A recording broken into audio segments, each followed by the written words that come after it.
Good evening, good afternoon, good evening. Welcome, ladies and gentlemen, friends and family.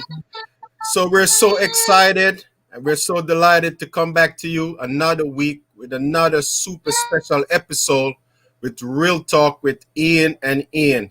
So we're just so excited because today, it's always a pleasure when we can come together and three past students of the noble institution, St. Elizabeth Technical High School. Past student could, come on this platform, and anytime we could have, three past students from one of the greatest high school in the world, it's always a pleasure. So we promise to give you a special program, and the goal of this program is to educate, motivate, and to inspire someone. And today we could not be more excited because this is one of the most inspirational person that in my lifetime out of St. Elizabeth Technical High School. So before we get into the program, I'm going to let you hear from the health and wellness specialist, Mr. Ian Thomas.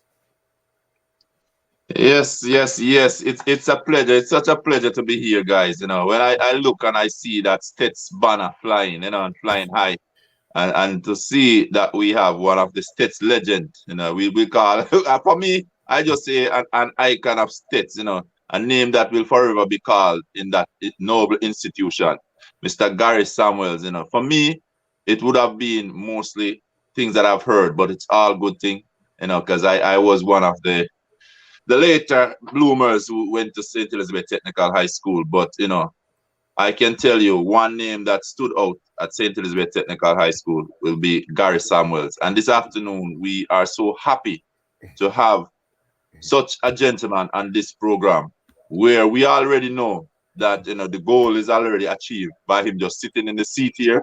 He was just looking. But I know a lot of you guys, just like me, are just on the edge of your seat, waiting to dig in and hear more about this gentleman, and his Steths journey into the collegiate championship and where life have taken him since then. So tonight we just want to welcome to the platform Mr. Gary Samuels. Welcome to Ian and Ian Real Talk. It's a pleasure to have you here, and we welcome our audience who have been following us for all these months, and those who come on new. We hope you'll enjoy the program, and we just want to say blessing to each and every one. Welcome, Gary. Thank you. It's a pleasure to be here. Thank you for having me. All right, guys. So, as usual, we like to go way back to the grassroots, and just to let you know that Gary, his journey didn't start at Steths. It started way before Steths. So we like to get a little background information of how the journey and how the puzzle and, how everything starting to, come out. So, we know that you're from the parish of St. Anne.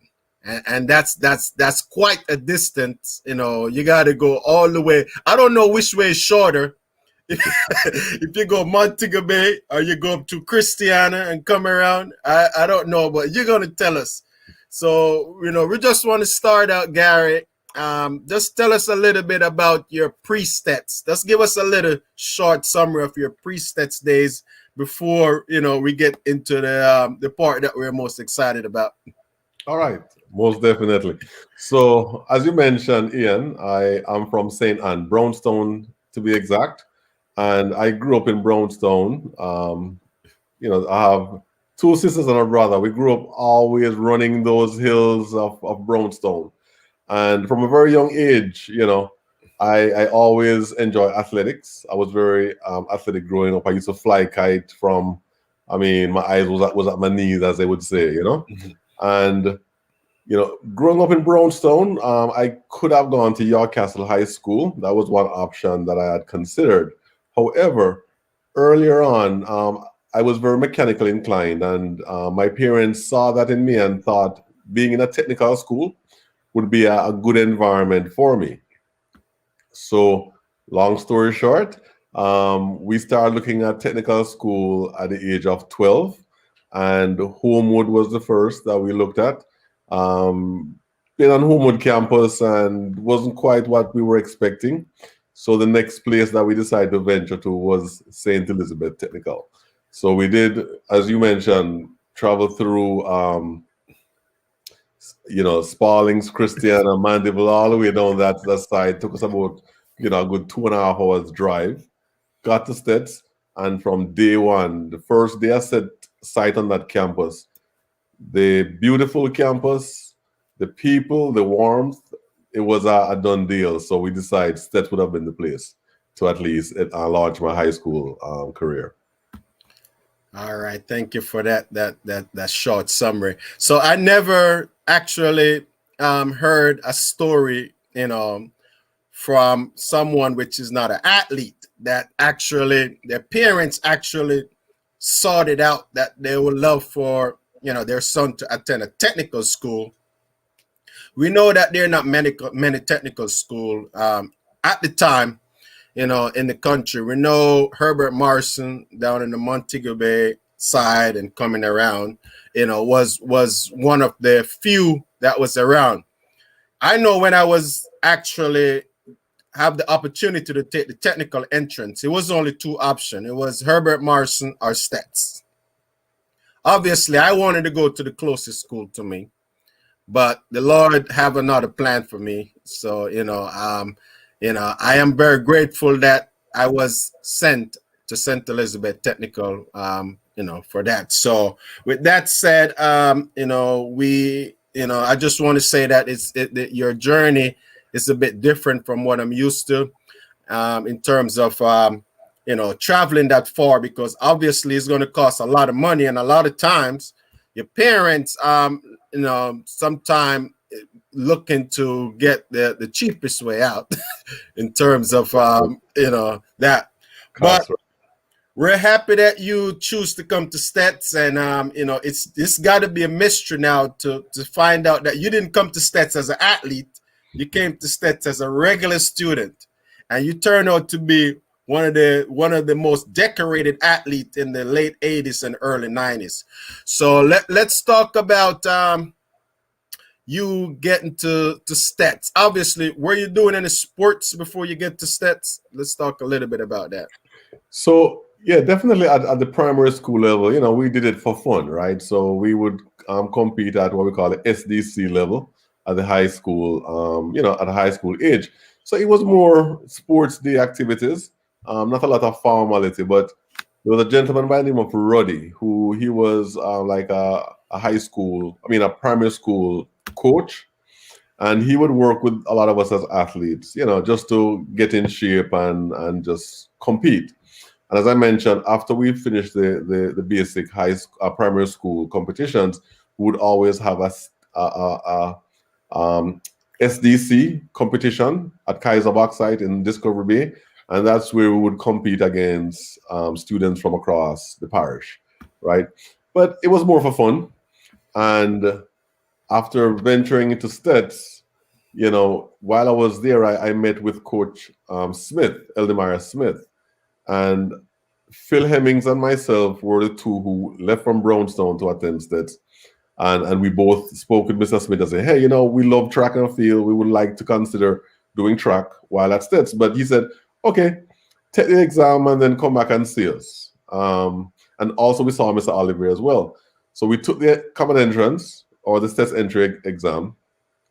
We passed. We never heard from either Mr. Eldemira or Coach Ollivierre. So it was later on that we reconnected, and I'll share more about that later on. All right, awesome. So again, that's amazing that you took the Steths entrance and you passed it, and So what were your parents? How comfortable were your parents at the time, knowing that I know education is important and it's expensive? How supportive were your parents when you decided that? Were they encouraging you to do sports, or that was something that you were just thinking about, doing at the time?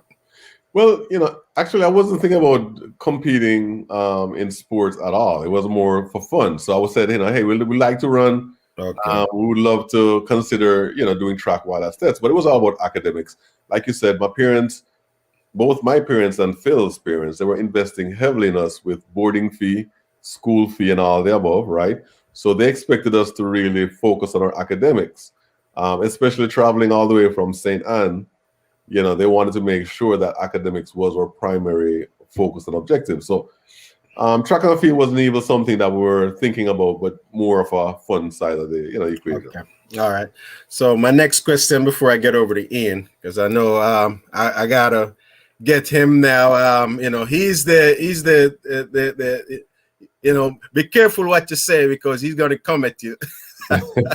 So let me ask you about your boarding experience now. So when you get to Steths and you get to the boarding house, and how the transition was for you, knowing that that's probably the first time you're leaving home, and you know that you didn't know when you were going back home. How did your transition into the boarding school and the situation for you? So that was where the challenge was, right? For all of us. My parents, I was 13 when I left home. And imagine a 13-year-old 2.5 hours away in somebody's home that we just met a few hours before, right? Because we knew no one in St. Elizabeth that we had a relationship with. So I ended up boarding at a perfectly, stranger's home. We went to the school campus. They recommended her. And, it was a challenge at first. So there were about 4 of us there as boarders. And, it was a challenge. I must say it was a challenge. Put it this way. The first week of the month, we ate like kings and queens. And then after that, it was pretty challenging. You don't have to start winding down. By the time you get to the end of the month, we're eating ketchup sandwiches, right? So it was definitely a challenge. And to say the least, the first 2 years of Steths, I went through about 5 different boarding homes, just trying to find the right one. So that was the biggest challenge in terms of getting settled. Okay, yeah, that's what's going to be my next question. How many houses did you visit before you choose that one, or that was just the only one that you choose, the first one that you decided to go? Oh no! So the first one lasts 3 months, and after 3 months, I went through about 4 fairly quickly. By the time I left Steths, I would say I may have gone through about 7 homes. But I spent most of my time in Burt Ground at the housing scheme there, and in Beatles Boulevard. That's where I would say the majority of my years were, which unfortunately I found those homes later on. Miss Mullings was one of those people I stayed with, and Nurse Marshall was another in Burton, in Beatles Boulevard. And it taught me a lot. So, I look at the experience as God preparing me for what's next. Because despite those experiences were challenging, I had to grow a lot. I had to learn to really take care of myself, from washing your clothes, from, making sure your stuff is ironed and getting up on time for school and all of that stuff. You have to grow up quickly. And also you have to learn to deal with people. So those are some of the benefits that I took from those experiences. Despite at the time going through it, I didn't think they were preparing me, but looking back, I know that it was all for good. All right, awesome. All right, over to you, Ian. All right, guys. Sorry, but I have a little baby here. You guys could just bear with me, may hear her in the background. But Gary, quick question. How challenging was it for you, as a 13-year-old leaving St. Anne's? And I know, being in all age school or primary school, you would have already developed some friendship there. And I know normally we tag along with our friends. But for you now to be separating from your friends at this tender age, how was that transition for you, leaving St. Anne's, your teammates back there, your classmates, and heading over to St. Elizabeth Technical High School? That was a major challenge. But, we grew up in the church. We always have a lot of people we interact with. So shortly after coming to Steths with Phil Hemmings, he was really the only bosom buddy that I really had at the time. But it wasn't long after that I met, some very good friends. Peter Charlton was one of the first guys who, was one of those guys who were in our corner. I met Peter the first day of school. We're in 7th grade, and they have those classrooms where there's no door. So all the seniors would come down on us, and this guy was trying to rag myself and Phil, and Peter just stood up and said, "Hey, am I grub man this?" So, from that moment, we kind of had that connection. And over time, we start meeting people just from, either people who we had board with or just people that we were in classes with. So, we had some new relationships really quickly. Okay, thanks for that bit of information there. 'Cause I know it would have been challenging for many of us to do that. And even to know that we're that far away, it's not like you around town that after school you could see those friends. That's it. So the next question which you just brought out was the ragging. And we all know about Steths and grubbing and ragging. First year coming, freshman coming into Steths. Could you now walk us through your experience, even though you have somebody shielding you? I know they can't shield you right through the entire time. So while that's Steths, were you doing any running around in terms of hiding out or, just tell us about that experience. Yeah, so, definitely that was very nerve-wracking, right? Coming into a new environment, you have nobody who, like you said, no senior students that you have a relationship with. And you're in an environment where you're seeing people that seems like skyscrapers when they come around you, right? They seem so tall. And, I put on a kind of a facade at first, when a lot of these guys came around. I act like I was a senior because I would just kind of separate myself from some of the younger guys.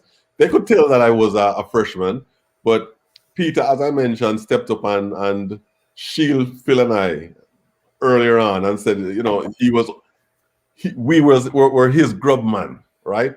So that kind of gave us a little bit of a shielding from some of those seniors at first.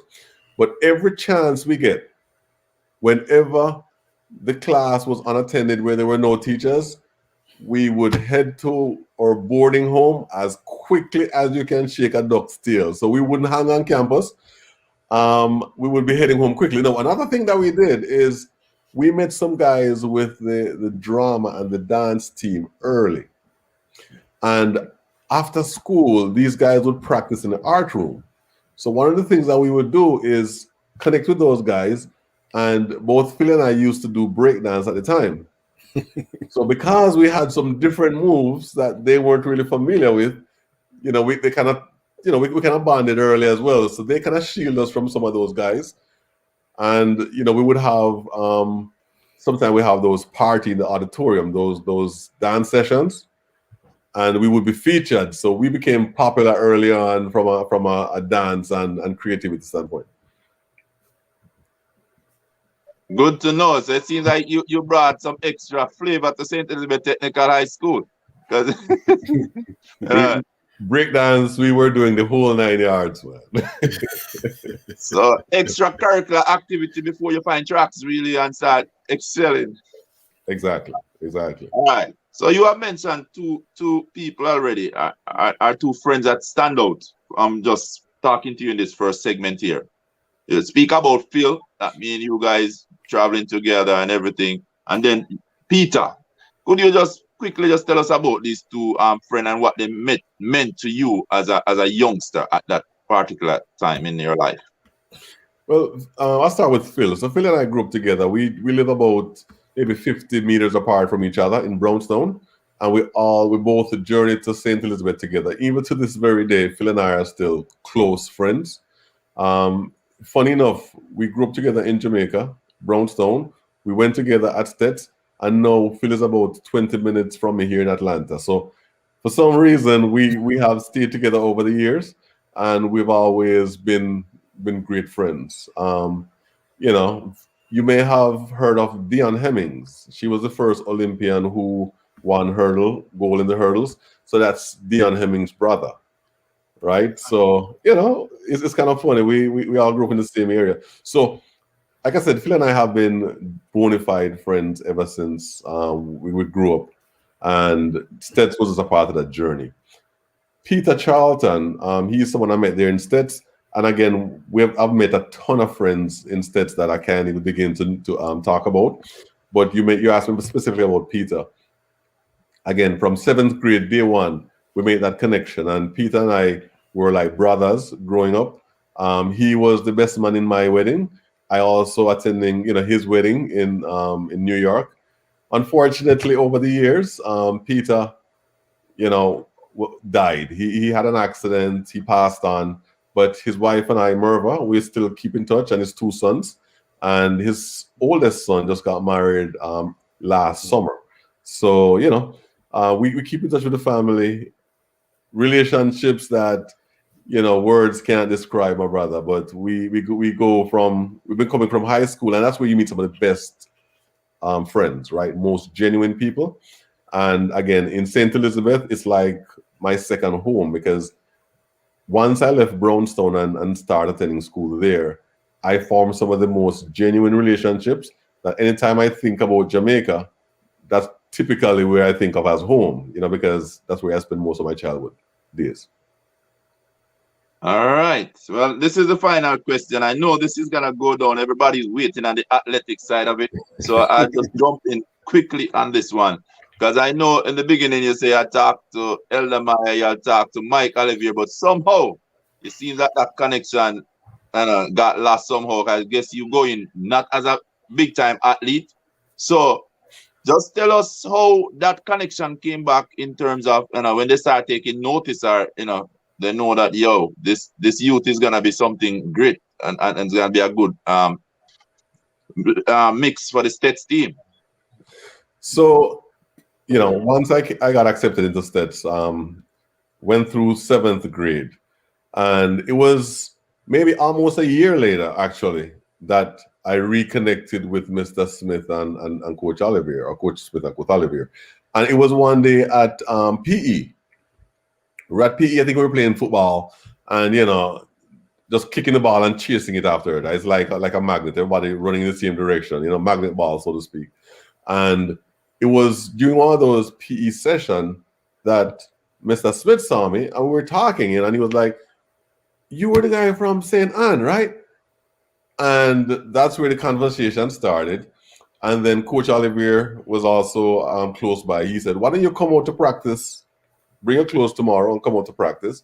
And so I did. Phil also did, but this was now close to competitive time, because this was, in the spring. And it was very intimidating at first, because, all the athletes seems to be very organized, very structured. They had drills and everything they were doing. I mean, they were like machines, right? For us, it's just, run 2 laps and stretch and race, right? So going in at first and following the regimen that the athletes had was an adjustment, and nerve-wracking, to say the least, because they definitely seemed to be more muscular than we were at the time. So it was during PE's session that we connected. Then we started coming out to practice, and then what we would often do is meet on Saturdays, and that's where we would do a lot of the training and getting in shape. But the high jump was really the event that I took on earlier on, and it was just jumping over the bar, having fun, and from there, develop the skills and techniques that allow me to advance later on in my career. All right, thank you for sharing. Ian, back to you there. All right, thank you. So we're gonna move back to Steths. Just want to touch base on the campus, Gary. So so after going to Steths for a year, what were your impression of Steths? Did you actually thought about the school and the campus? What were your impression back then, just as you're probably 14 years old now? What were your impression of the school? I really like the colors. I mean, all I can remember is coming, past the auditorium and looking where we have the graduation on that lawn, where you have that blue and gold with that grass. That was something that had a lasting impression. When I first came to Steths, Mr. Burton was a principal at the time. He was there for very long, and then Mr. Watson came in shortly thereafter, right? So I was very impressed with the school. The structure was there. As I said, it was a little bit of an adjustment just because you're in a new area, a new environment. But I was always impressed with how the teachers and the staff ran the institution. Mr. Watson, he was a principal shortly thereafter, and he was very, very vocal, very strict. So, we had to be on our P's and Q's, but always had a respect for the institution and how it was run. All right, awesome. And I'm still going to keep on the educational part. Just going to Steths. I'm curious to know what were your favorite subject when you was going to Steths? Well, I would say overall, technical drawing, physics, those were two of the subjects that I really, really enjoyed, and metallurgy. I did metal work as well later on at Steths. But earlier on, I would say a bit more social studies. Um, you know, I really like social studies and history. But back in the later years, TD. Okay, okay. All TD right, and awesome. physics. Mr. Levy was one of my physics teachers, and we had a great time. Mr. Lurch taught us technical drawing. And Mr. Mack was our metallurgy teacher. So we learned a lot from him. He was a no-nonsense guy, but had a lot of great teachers there. But those are just a few that I would highlight. Okay. So I know you was a tall, you probably was one of the, probably wasn't the tallest, but, I'm pretty sure you was pretty tall.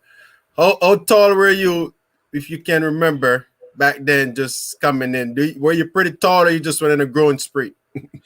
Well, I was tall and lanky, right? It's very skinny, very tall, like a palm tree or, as I say, pimento horse, right? A mantis. I was tall and skinny. But in terms of height, I'm not sure exactly. Maybe I was close to, 5'11", 6 feet, in eighth grade.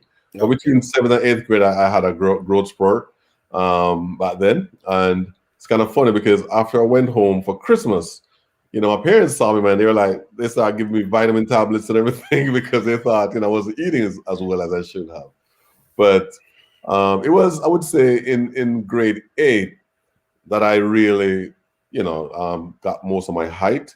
And Coach Ollivierre saw the knew of the advantages of someone with my height, and that's why he thought the high jump would be a good place to start. All right, awesome. Yeah, I want to touch on two person that pretty much everybody know about, just going to Steths, and it's Screwy and Nutsy. What's your best memory about with Screwy? I know Screwy pretty much. Screwy is like, I want to say Screwy is an extension of Steths. If he's part of Steths. He's like the foundation of the building. So yeah, I agree. what can you remember? Any interaction, or what your favorite memory? Just or your best experience hanging out or talking to Screwy. What do you remember the most? Man, I just remember. I mean, first time I saw Screwy, I was kind of, at first I was, like I say, he's a foundation, so he's like a Steths. The first person I can remember seeing at Steths as one of the vendors was Screwy. Yeah. And despite Mr. Watson, at one point, would say no vendors on campus, all of that, Screwy always found a way to make it happen. But one of the things I remember, I mean, he and I, became fairly close earlier on because he was very kind. And, I would always see him help out students, and Screwy actually helped me out a few times where, because being from St. Anne, like I said, if you spend all your spending money earlier on, Yeah. you have to figure out the rest of the term, right? So there were times when things got tight and Screwy. I don't know how we figured out because I never really told him, but I guess he could tell that we could use an extra snack, and he would often help us out. Same thing with the peanut guy. You're always selling all the nuts, right?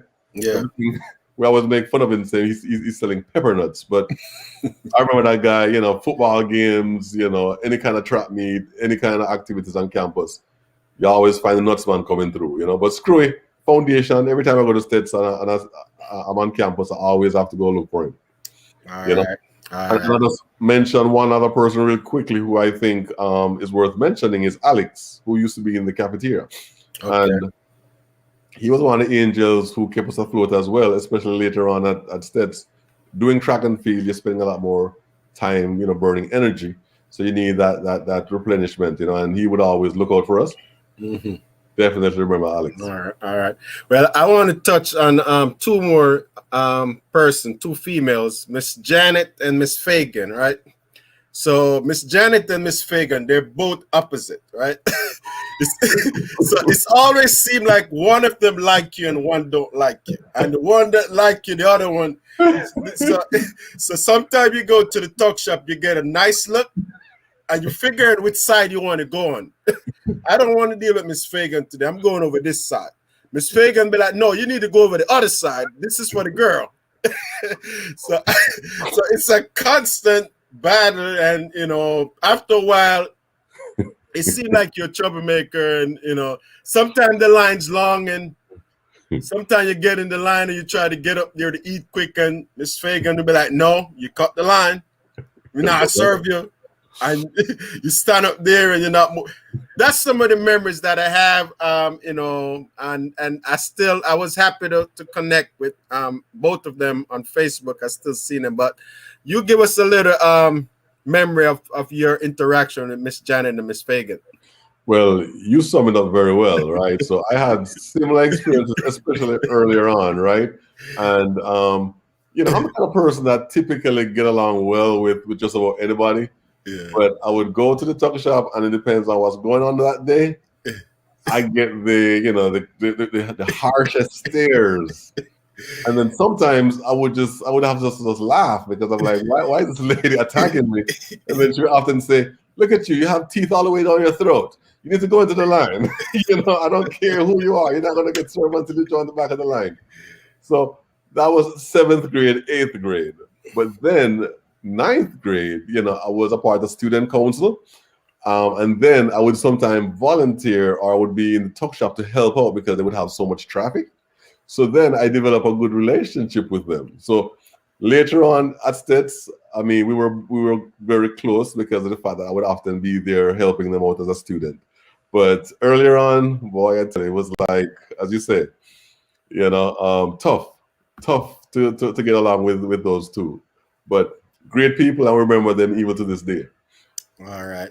And my next question before I move along is that, what was your experience? At Steths at the time, we were one of the few schools that we have a cafeteria where we have food, the meals that prepare for us.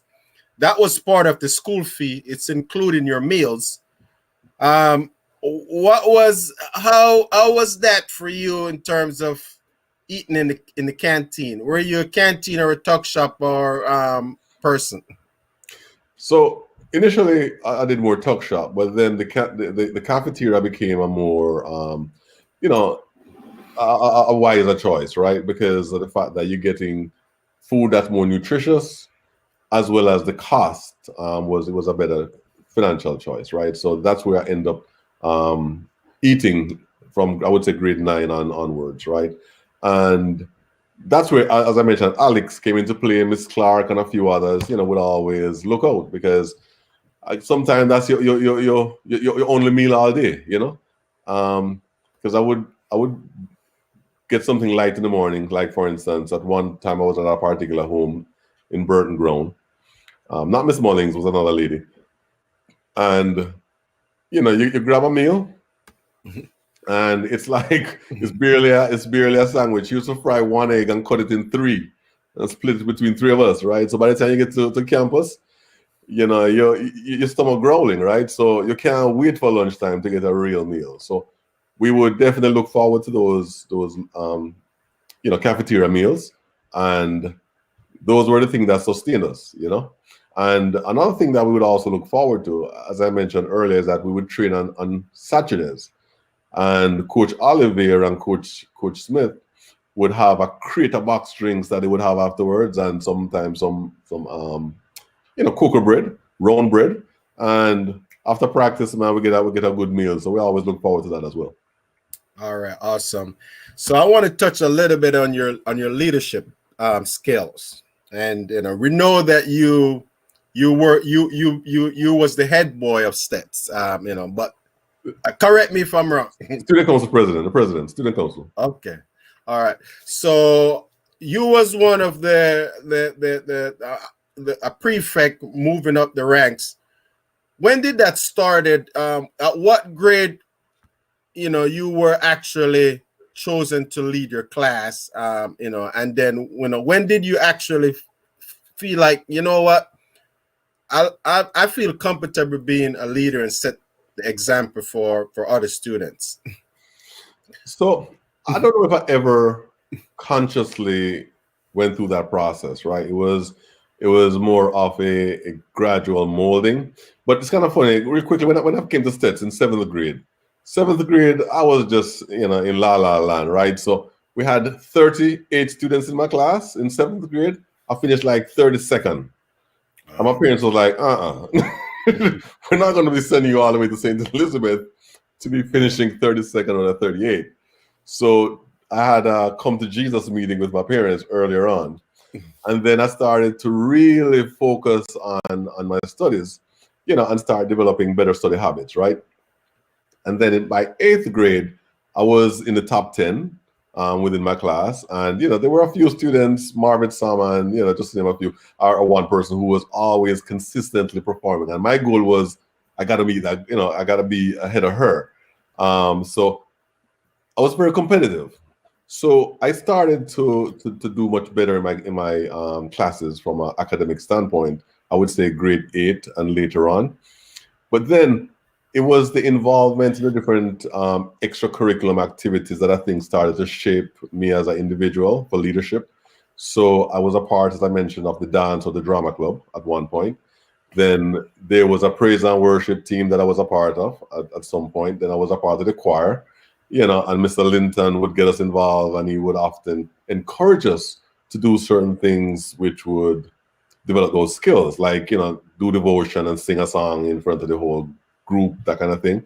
And from there, I started to become more comfortable having those conversations either with individuals or with groups. And the exposure kept, as I say, iron sharp iron, right? So the exposure kept giving me more opportunity to have those discussions, to feel more comfortable. And then, I had an opportunity to become a student council representative in grade 9. And from there, I went all the way up, eventually became president. I was also on the debating team, which I think was very helpful as well. All right, awesome. And final question.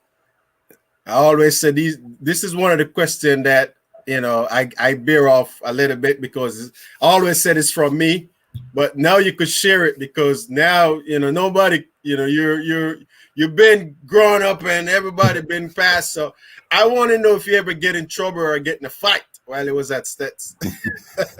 Oh, man. So I used to get more in trouble at where I live, at the dorms, right, with the boarding homes. But hey, anywhere you can have 2 or more high school boys, you're going to have to get some problems going on here.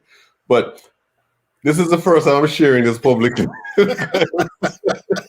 Because I tell you, so a very good friend of mine, now that Mr. Linton is no longer with us, I can share it comfortably, right? So I remember when I was a student council, I was in the student council. I wasn't really the president, but I think I was a VP then. A very good friend of mine named Errol, who was from Jerusalem, right? We would often go on campus. So, one of the competition we would have is who can have the best kept classroom. We would clean the classrooms. We would try to go next door and raid the other classrooms for the best chairs and desks, right? So we decided that we wanted to go to Miss Parkinson's class, which was on the senior block. And we wanted to raid that class and get some of the best chairs that were there and desks. So, we decided to do it on a Saturday. So Saturday morning, Errol and I went on campus and we climbed through the window because the door was locked, right? And we are in there moving the chairs, trying to cipher them out through the window. And then all of a sudden, we look across the way and Mr. Linton started heading towards us. So both of us are in the classroom. So now he saw I think he saw one of us going through the window. So we both are in the classroom trying to be as quiet as a church mouse, as they would say. Then Mr. Linton came into the window and said, "Who is in there? I know someone is in there." And I'm like, "Look, Mr. Linton know who I am. I'm supposed to be one of the student council representative. I can't do the thing." Errol said, "Okay, I'll take the fall." So Errol said, "It's me, Mr. Linton." Long story short, Errol took the fall. He fell on the sword for me. I've been indebted to Errol ever since. But Mr. Linton didn't really punish him. He had to go to the office the next day. And the good thing is, he just had a long conversation. But that was one of the things that I did at Steths I still remember to this day. All right, awesome. Everything else I can't say is suitable for airplay. All right. All right, over to you, Ian. All right. We're learning so much here, Mr. Gary. But as we go along, I just don't want to miss out any part of your journey. So another part, I listened earlier. You said you were a churchman, churchgoer. That basically family values. When you came over to St. Elizabeth, basically, were you able to find like a church that you're comfortable going on a Sunday or on the weekend? I don't know if you're a 7-day or a Sunday. Yeah. So Sharon Baptist was a church that I call my church home at Steths, and I located that church earlier on. I'm not sure exactly how I was able to connect with that church, but Sharon Baptist is where I started. I would say early, maybe in 7th grade, and been going there ever since then. I mean, for my entire time at Steths, I think Mr. McDonald was one of our guidance council teachers, and I know Miss McDonald was also one of the teachers on campus, and I think that's how I got connected. But that's where I would often go to worship, and I would make the journey from wherever I live, whether it's Burton Ground or Jerusalem, walk all the way down to Sharon Baptist, which is on the south side of Santa Cruz, and back home every Sunday. All right. So while at Steths, could you just give us some of the challenges that you had to face? Knowing that your parents or your support then would be way back in St. Anne's. You're here, St. Elizabeth Technical High School. As you said, between Jerusalem, Burnt Ground, it seems like you had a lot of boarding home, as you said. So could you just give us some of the challenges that you had faced during your time there? I would say the biggest challenge was just management, managing your time, managing your money, and also forming those relationships that would be more of an asset, right? to me, because, not having, your family members at your disposal, close to you, it's important. I found out early that's important that I have the relationships that would basically take those place, right, for my closest family members. So friendship became important. As I mentioned, time management, because after having that first term and having the experience with my grades, I realized, look, I'm gonna have to figure this thing out. Whatever I have to do, I need to get up to speed quickly, and I have to do it consistently.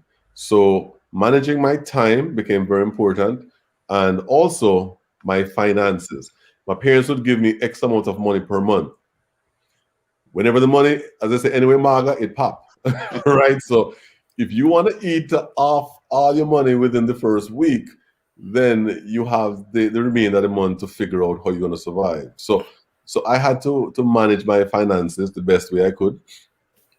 And in addition to that, you definitely learn how to take care of yourself. So you have to do your own washing of your clothes. You have to clean your room. You have to keep your place, presentable. So, and you have to be respectful of other people's property, because at home, you might can get away with certain things. But when you go to someone else's home and they say, look, that's not how you're going to handle my product, my property, you have to respect it, and you have to learn to get along with people, despite you may not always agree with them. All right. Thank you. All right, so we're going to touch back on your academics. So we realized early that you realize for yourself that, guess what, between you and your parents, talking that, man, you're in the 30s of that 32 student. Here you are traveling from all the way in St. Anne's and to come over to St. Elizabeth. But yet still you're basically way at the back of the class. Was there any time there in that little moment that your mother probably had said to you, hey man, you want to bring you back home, or was there any discussion like that? Because I know the parents really is more about academic than anything else, and if that's not going good, well, it would be at a... Trust me, I think you got it spot on. I know my parents threw everything at me, but the kitchen sink. I mean, just the fact that they were spending hundreds of dollars to send me that far and coming home with that kind of report the first term, I know must have been a disappointment for them. And then for me, it was a wake-up call, right? So my parents were very upset, and they did have that conversation that, if that continues for the next term, I'll be right back in Brownstone, St. Anne. I'll be probably going to the Brownstone Secondary School, or, actually, my mom told me that there's a shoemaker up the street that she probably have it paired up with, that I probably will be with. So she got my attention. So I said, okay, I want to make sure that I do my due diligence to make sure I excel. And, sometimes, things happen, and you going through that experience at the time, you may not understand why, but I think it was really an opportunity for me to start maturing and start, taking responsibility for my actions. All right. So here comes that wake-up call. You get you get your wake-up call. So you basically, that definitely you have to take action within yourself. You have to change those grades, flip them around.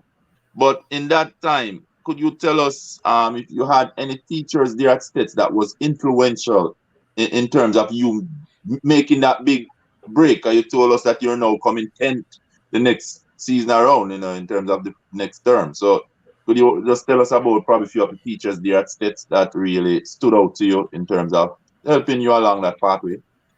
Yeah, so there have been many teachers and even students at Steths that really helped to guide and get me focused. I mean, earlier on, I think Miss Cooper is one teacher that came to mind. That was, instrumental. Later on, as I mentioned, my physics teacher. Man, there's so many to mention, but Mr. Linton as a vice principal, I think if I should put a pin on one person, and this is, well, let me be careful there because there's so many people. From a teaching standpoint, like a traditional teacher, Mr. Linton, I would say, is one of the key people who kind of kept me on track.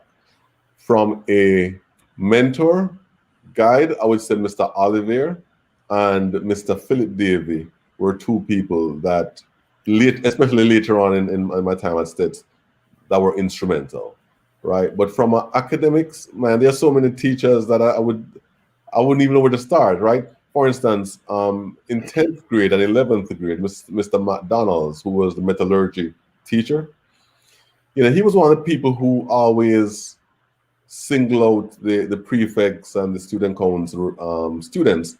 And he would often say, you all are wearing white shirts, but all you're doing is walking around with white shirts and you're basically just putting on this facade. But are you really learning anything? Are you really benefiting from what the school is offering? So he would always challenge us that just because we may have a title doesn't mean that we have arrived, right? So he will always challenge us to go above and beyond and be the top performers and not just walk around with a badge trying to, act as if we have we're the head person in charge, so to speak.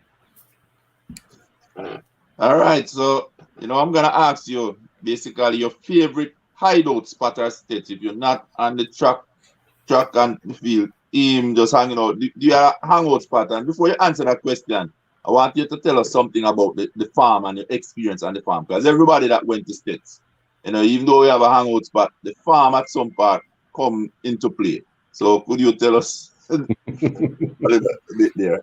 So depends on who you ask that question. If you ask Ian Weasley that question, he probably said the Top Shop is my favorite hangout spot, but that would not be accurate, right? I would say the bleacher was one of the spots where you would often find me. The bleacher close to where the tennis courts were, right? That would be closer to not the grandstand, but the up the end, right? That's one of the spots where you often find me. And that's where a lot of students would often, congregate and have laughter and chat.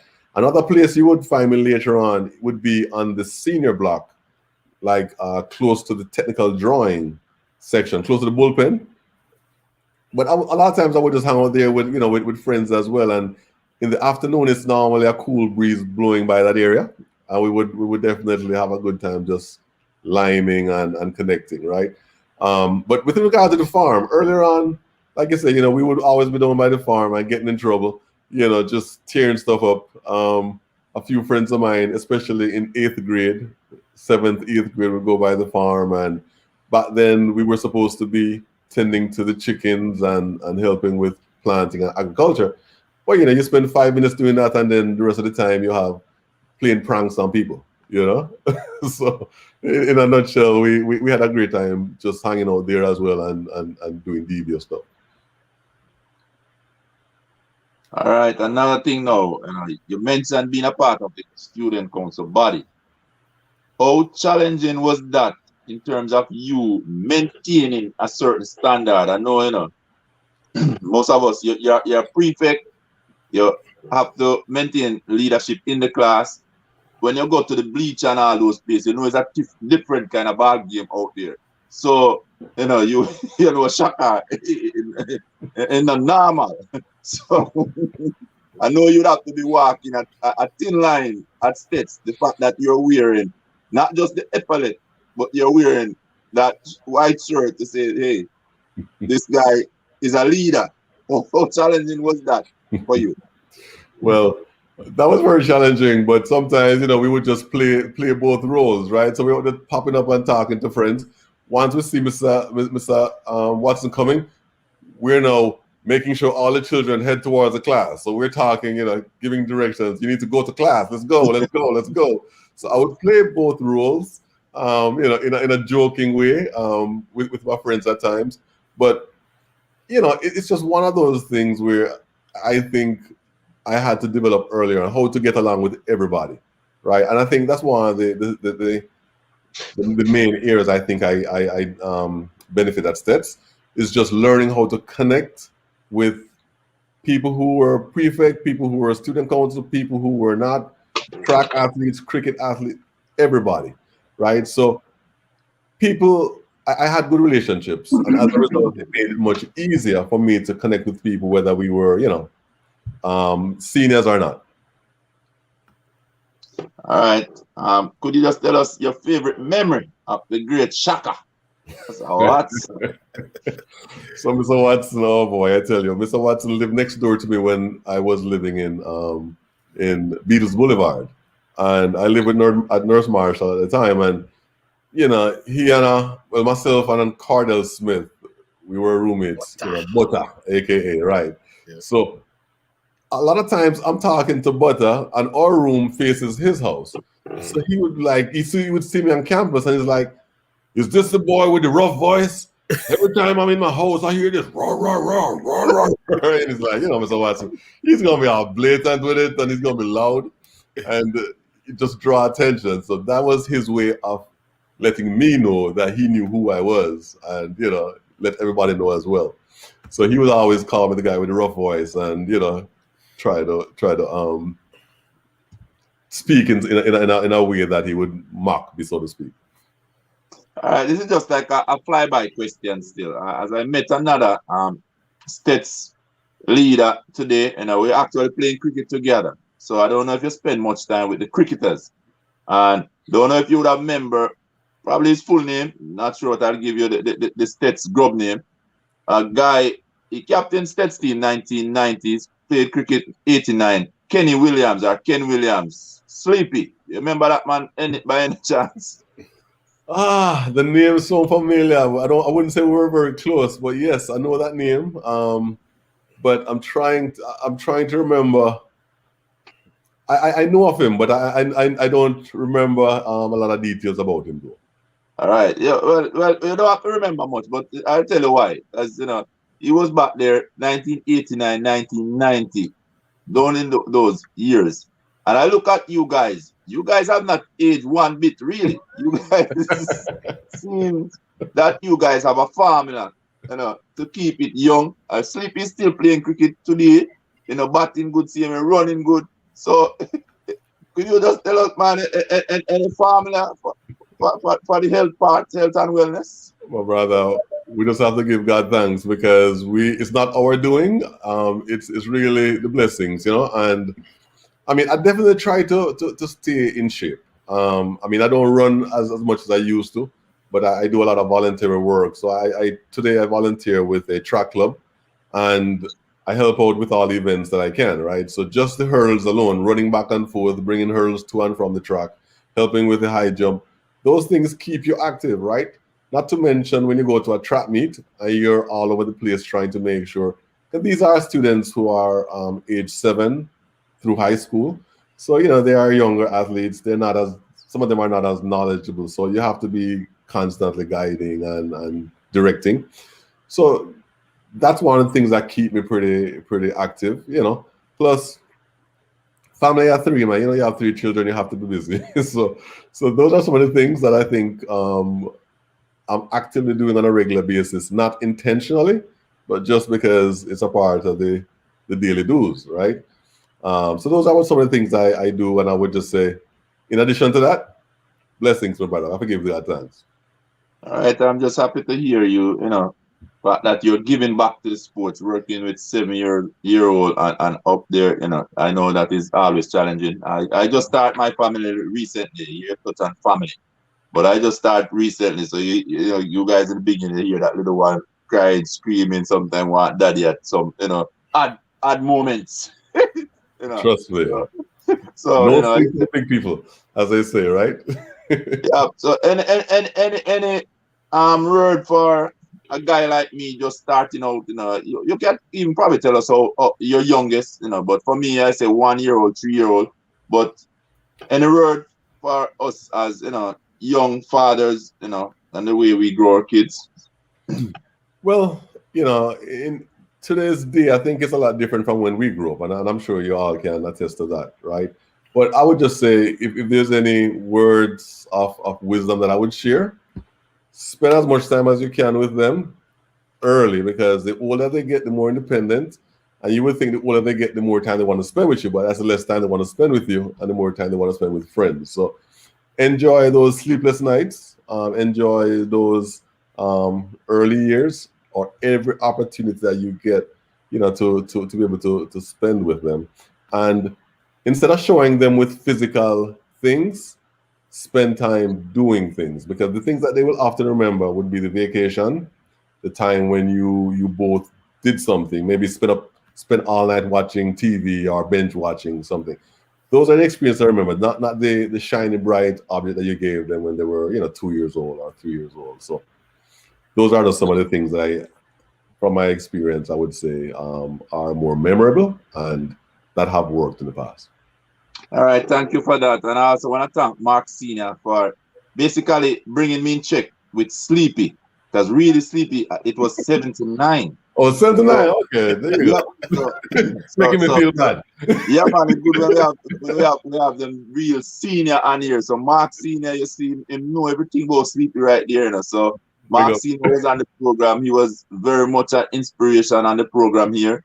Man, that he out a cent in his bed. So we just want to give a shout out to Mark Sr. Not sure if he's still back there in Jamaica. I know he was enjoying the South Coast as usual, from Kingston to St. Elizabeth, traveling across. But Mark Sr., big up yourself. Good shout out. So I just want to take this time to shout out to all of the Steths family, wherever you guys are, wherever you're watching from. We just want to say, continue to raise that flag high, because we know wherever Steths go, it's like the entire family is there, So we just want to give a big shout out to the Steths family. And thanks again, Mr. Senior, for that, correction there. Yes, Sleepy was 79. So, and definitely I say you guys are keeping it together. Same with Mr. Senior there, you guys really find the farm. Or is it Steths? I don't know. It could be the early days, the foundation. So just gonna pass you back to Ian, and thank you, Gary. You're welcome. Right. And in that same vein, definitely just want to say, Mark has been a foundation man from day one, and trust me, there are experiences that Mark and I had from all the way back in Arizona days. I met Mark after I left Steths, but has been one of the guiding lights and motivator, encourager, to say the least, who have been persons that I've been able to stand on their shoulders, right? Because he was a trendsetter when he left Steths, and I've been able to benefit from Mark tremendously over the years. And I always tip my hat to Mark, because without him, my Arizona trip, I don't know how that would have ended up, but Mark, thank you, sir. And to all the others who are out there, correct? I know you mentioned something earlier. One of my foundation people at Steths as well, so blessings. Well, I make you answer that question there, because the big man himself is on here, Mr. Mike Mercy Ollivierre. Oh, Man who have shaped many of us life for years and years to come. So, Ollivierre, I have a question there for you, and you can read it, right? I don't have glasses. Hold on. Any reason why Gary did not take up what I was saying? Well, so I think the reason for that, Coach Ollivierre, why I didn't do opera, is because, as Mr. Watson would always say, my voice is too low. So I did sing in a quartet, and it's kind of funny because one of the challenges I had with the quartet that I used to sing, and this is me, Johan Dixon, Courtney Edwards, and Aston Morgan. Also, well, I won't call his AKA name, but anyway, Aston, we used to sing a lot. So Coach Ollivierre, he always performed soca, carnival thing. So Coach said, look, you need to promote us, but before we can do that, we need to make a commercial, and a quartet commercial, and sing a thing for him. So, that was earlier on. We would often do that with Coach, and Coach always be our cheerleader, encourage us to develop those talents and skills. But good question, Coach. All right. So since you're here, and since Mike Ollivierre is here, who have shaped many of us life, as I said, have touched us in some way or the other. The respect that we all have for Mike Ollivierre, it cannot be explained in any one sitting. I know that for all of us.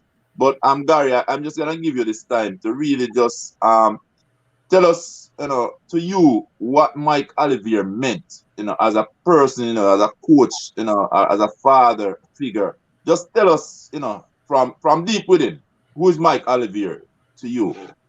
Well, I mean, that's a loaded question, because we'll be here all night if I should really try to do that, right? So, from a bird's eye view, this is what I would share. Coach Ollivierre is the only person that I know from Steths who ride a motorbike, come all the way to Brownstone, sit on the veranda with my parents and tell them why I need to be doing track and field at Steths, right? Now, this was after I was a student already, because, after I got into 10th grade, my parents were thinking, well, okay, time for you to start settling down now, get ready to do your O-levels, the track thing have to stop, we need to focus on academics, Ray. So Coach made that trips, not just once, but multiple times. Had that conversation with my parents, and look, this is the opportunity. With track, I can go places.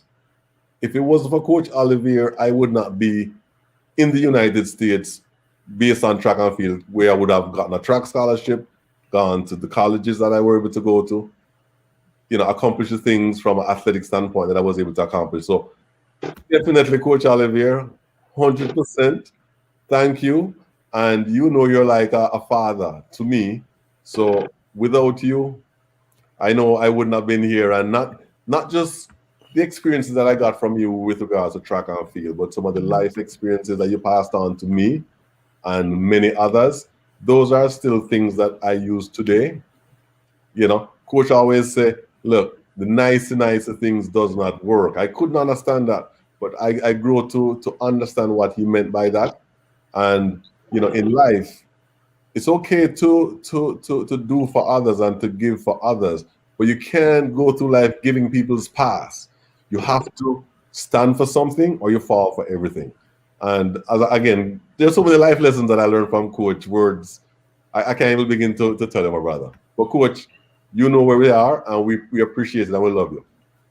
All right. Before I'll turn over to Ian. Ian, while Coach is here also, we just want you to also just tell us what Coach mean to you. But before that, Gary, did you feel the hands of Coach? And then Ian can take it. Well, coach always make sure if you're not on point, he'll check you. And one of the things that coach will do is, coach will check your abdominals, see if you're working out, right? So if you're late to practice, you're playing around, you're not focused, coach know how to get your attention. But we knew that coach did those things in love, and he wanted the very best, from us. And not only he didn't expect that, but he also wanted us to expect that from ourselves. So coach knew how to get our attention and how to get us to be our very best. So definitely, man, a lot of time coach will check my abdominals and know if I need to do some more, cardio or not. But I remember those days and I really appreciate them, coach. So thanks again. All right, Ian, your time. Why you share some of the mercy on the video. Well, look, it's since the last couple of years me and coach talk about those. So I'm gonna me and coach have a lot of conversation now because I remind coach now of we talk now, we talk more than ever now. So I really appreciate it, and I just love having conversation with coach. But I'm gonna have to save that for another time. I'm gonna have to save my experience and memories about coach another time because I don't want to take away from Gary. I know that I want to cover so much stuff, and I don't want to start it. But maybe I would try my best. But all I could tell you that look, just like from Mark Senior down to even from before then, I could tell you that coach is a genius. One of his best attribute is to discover talent. He could make you into something that when you believe that you weren't nothing. So I'm gonna say that coach probably, for me, is the best person that played the biggest role for me at Steths. But everybody that I ever meet, it coach and so that's just all I'm gonna say. That that coach mean a whole lot to me, and coach know more about me than I know myself. So because he actually we have a lot of history because of me playing two sports, with football and track. So I'm basically was in coach hands, from the day my parents dropped me off. They never come back, not to say they never come back, but they didn't know. They just dropped me off. And, if it wasn't for coach, who's gonna guide me? Who's gonna tell me not to do something? It's coach, so coach realized that. So he would often pull up at my gate where I board and check on me. He often making sure that, as Gary said, when the third month come and he saw that he could realize that I need some more food, so he making sure that I get something to eat up in Santa Cruz. And and then Mr. Senior play a good role with that. You make sure I get an extra corned beef and a baked bean to bring home to my boarding house. So that's all I'm gonna say about that now. So I'll just add real quickly. Again, you start a coach conversation.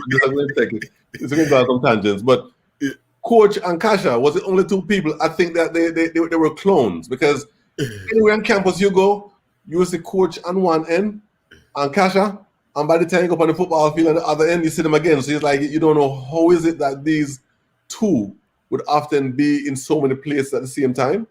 I mean, coach would have to be paranoid sometimes, because coach would tell me something and I was looking for coach to show up anytime, at the spur of the moment, because coach is one of those people, like I said, he will come anywhere you are to see you, to check on, just to make sure everything is good.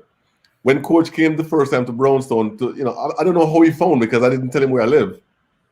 But I was at home one day, next thing I see coach show up on a bike. I'm like, hold on, am I in trouble? What's going on? But he knew that he had to have that conversation with my parents, and he did whatever was necessary. and I thank him for that. All right. Well, as I said, we could do a program, and that might need to be done. That before Coach come on the program, we might do a program about the memories of Coach. So because the memories could go on and on. I see Mr. Teddy Watson on there. I know Gary know that Mr. Watson's son. So you guys know that he's part of the Steths family, even though he went to Monroe. So it's always a pleasure, man. I know that I don't think we officially met, but over the years, I was able to, from Facebook and stuff, just put the pieces together. So, Mr. Teddy Watson, man, I know that we love your father for everything you have done, and he's just a special principal. And guess what? There'll never be another one like him. I doubt it. Yeah. So Teddy, like I said, we were right apart across from Teddy and Mr. Watson. So Butter, Teddy, Mr. And myself, and the other guys who we live with, we would often sit out right in the main street, man. We would just lime all day and night. And Teddy, much respect, my brother. It's been a while. I know you're here in Georgia, so we need to reconnect soon. But I still reminisce all those times me, you, Butter, and the rest of the crew used to, get into a lot of activities in the scheme. I'll leave it at that.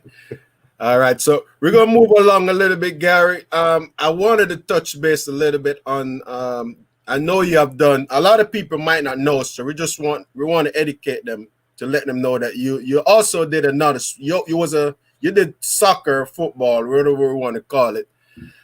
So we want to talk a little bit about that experience because obviously for Steths you try to find the talent, and for you being an athlete, being an high jumper, I know they probably say, look, we could use this guy on the football team. Tell us your experience playing soccer. What position did you play, and if you could remember, how long did you play? So, I didn't really. I mean, I grew up playing soccer, right? Just kicking ball and stuff, right? But then at Steths, I think it was during PE. I was playing on Mr. Senior. Don't remember Mr. Senior first name, but he was a soccer football coach, right? Said, hey man, he thought that I would be a good goalkeeper, and then I think he cleared it to Mr. Ollivierre, and for some reason I end up start keeping for the under 16 team, and I would often often meet with Mr. Senior in the mornings, and so I would go running 5:30, meet with Mr. Senior. We would be in the sand pit where he's throwing the balls, I'm diving on the balls just to practice. I used to hate it, but then again, I know that he was trying to help me to develop those skills. And from there, I eventually became a backup for the under 16 team. Then eventually the primary keeper was out. There was a guy named Archie. I think Archie was I think a goalkeeper back in those days. Hatchie, I think his name. And I used to admire him because and Spider. They used to be getting balls and all different angles of the goal. So I used to admire those things, and made me wanted to, be in the goal as well.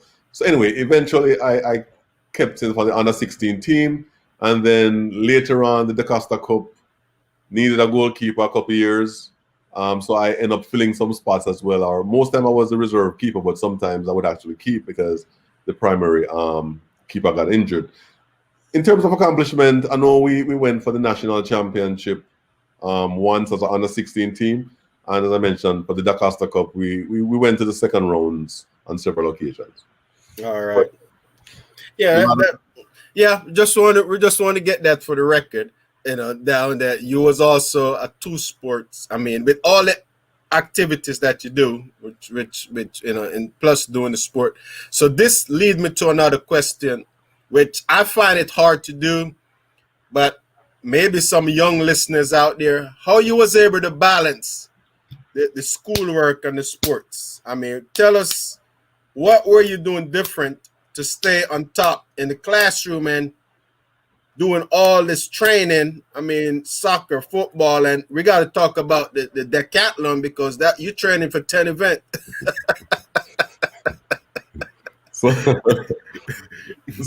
So I mean, I think, and again, it comes to preparation, my brother. I think from 7th grade, God was preparing me for what's next, right? So, and that's where, you know, when the question was asked about teachers who were fundamental in my development, Yeah, I give credit to a lot of the teachers, but also I think I have to also give credit to some of my fellow students, because there was a guy whose name is Lenny. I don't remember his last name, but he was a senior when I came to Steths. And he was one of the persons that I used to live with. He used to go on campus 11 o'clock at night. And then he would get in one of those 11th grade classes in the senior block. And he would study all night and then leave around 4 o'clock in the morning and head back home, bring food and everything. So one of the things that I started doing earlier on, especially after that come to Jesus conversation with my parents, after the first term, is I would, do all the activities during the day. I might go home, I might get a couple hours rest, and then I'll go on campus for a night shift, and the security guard and I became very close at times because they knew that we were there. We also had some little tricks that we would play just in case Coach Ollivierre walked by. We would put some peanut shell outside, so if we hear the peanuts trash, we know somebody close by. So we would do certain things as a survival skill, but at the same time, we would do those things to make sure that we're spending the time to stay up with your classwork as well. All right, awesome. So let's move a little bit into your track and field experience. I've been trying to hold that a little bit because I know that might take a little time too, but let's talk about when actually now, just tell us now, you got on the track team, starting to compete. Tell us about your first experience going to champs. I mean, when were your first year going to champs? And tell us about what event did you do and how the results was for you. So the hurdles, Mr. Mullings used to work with me in the hurdles. So the high jump was one of the primary events that I would often prepare for. But then running events was the 110-meter hurdles, right? And Mr. Mullings and I worked on that. And that was class, if I'm not mistaken, that was last year, class 3 that we started. But didn't really do it at the championship. I went to Western Champ, but not champs, right? My first experience at champs, I remember there was a guy who ran the 800 meter. I think his name was Wiley. Mm-hmm. And coach said, look, you don't make the finals, you got to go home, right? Because we can't go to champs, have you staying here, paying all this money, and you're not going to the finals, right? So in my heart, I knew that, hey, look, whatever I have to do, I need to make sure I'm making the finals. So I did jump the gun. I had a false start in the hurdles, which up to this day, I still can't get over that. But that was the only false start that I can recall having in my athletic career. But as a high jumper, I was getting much better at it. I scored points. I also did the triple jump and the long jump later on as well to start develop some of those skills. But earlier on, it was more the hurdles and the high jump. All right. Well, I know that you probably get away, but I thought, in my opinion, just looking back at you right now, you probably could have been a great 400-meter hurdler. You got pretty much all the characteristic of being a 400-meter hurdler. Did you actually ever try the event? Yeah, so not in high school, but in college. Okay. I did run the 400 hurdles in college. My best time was 52 flat. Okay. All right. Awesome. All right. So let's talk about a little bit more into the championship, the boys champ. So obviously we know that in 1989, Steths was so close. Well, is it 1989 or 1990 when 90? Okay, so in 1990 you was the MVP, the most valuable athlete, competed in the old championship. You was the class 1 champion, and then you was the MVP for the boys championship. What was your best memories just competing at boys champ in 1990 for Steths? What can you remember since that got to be something that you probably will always remember that year for the rest of your life? So a lot of things that stands out, right? And I'll just kind of walk you through some of the milestones. Yeah. Earlier on, it was leadership through Anthony Wallace, Courage Smith, Hustler. You know, a lot of those athletes that really teach us or taught us what it means to really lead, right? Leading from the front.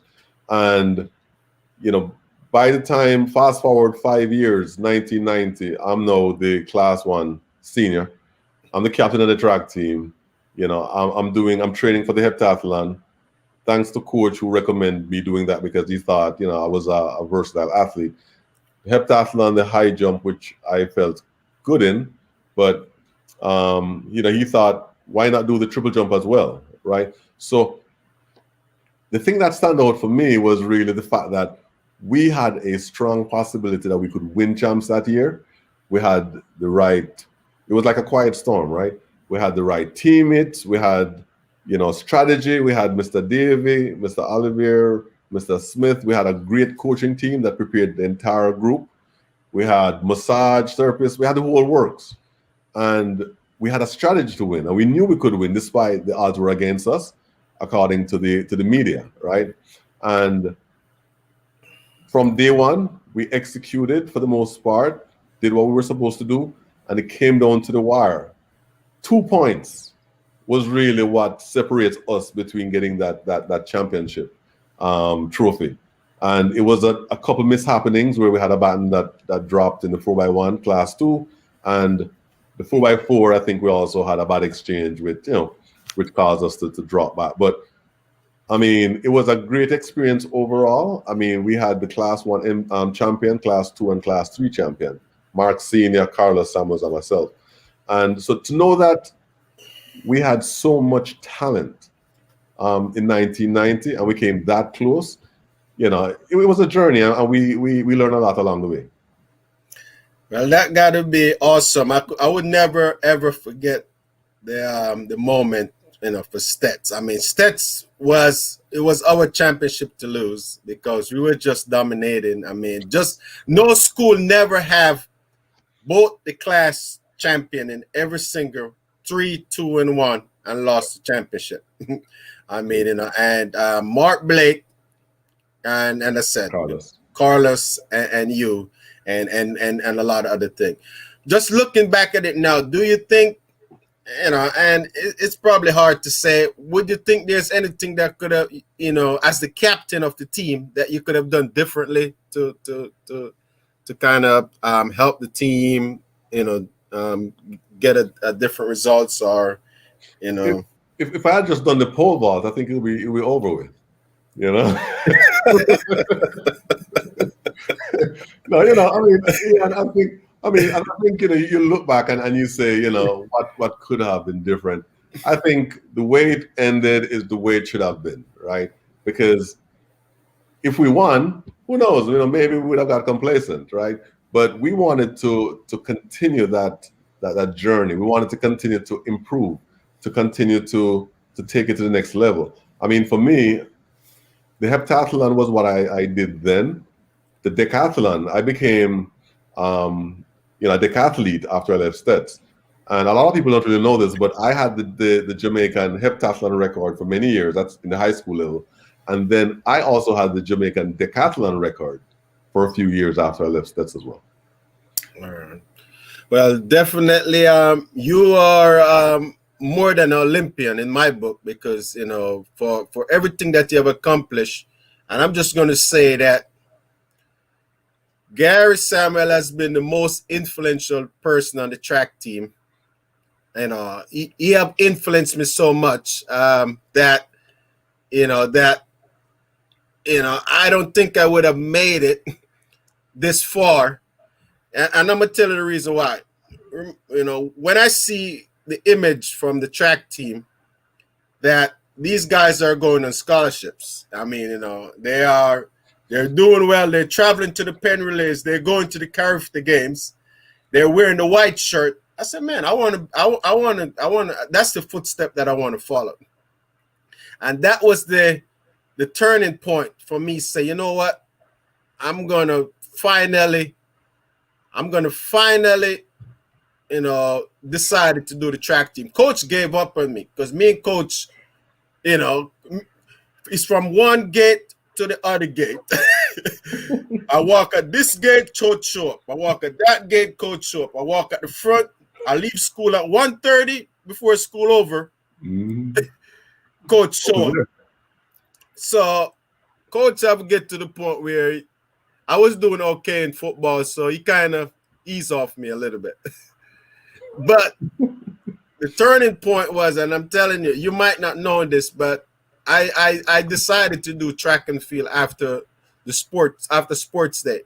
We was in the greenhouse together, and obviously we wanted to win, so I went out there and I ran, and I actually competed against some of the athletes on the track team.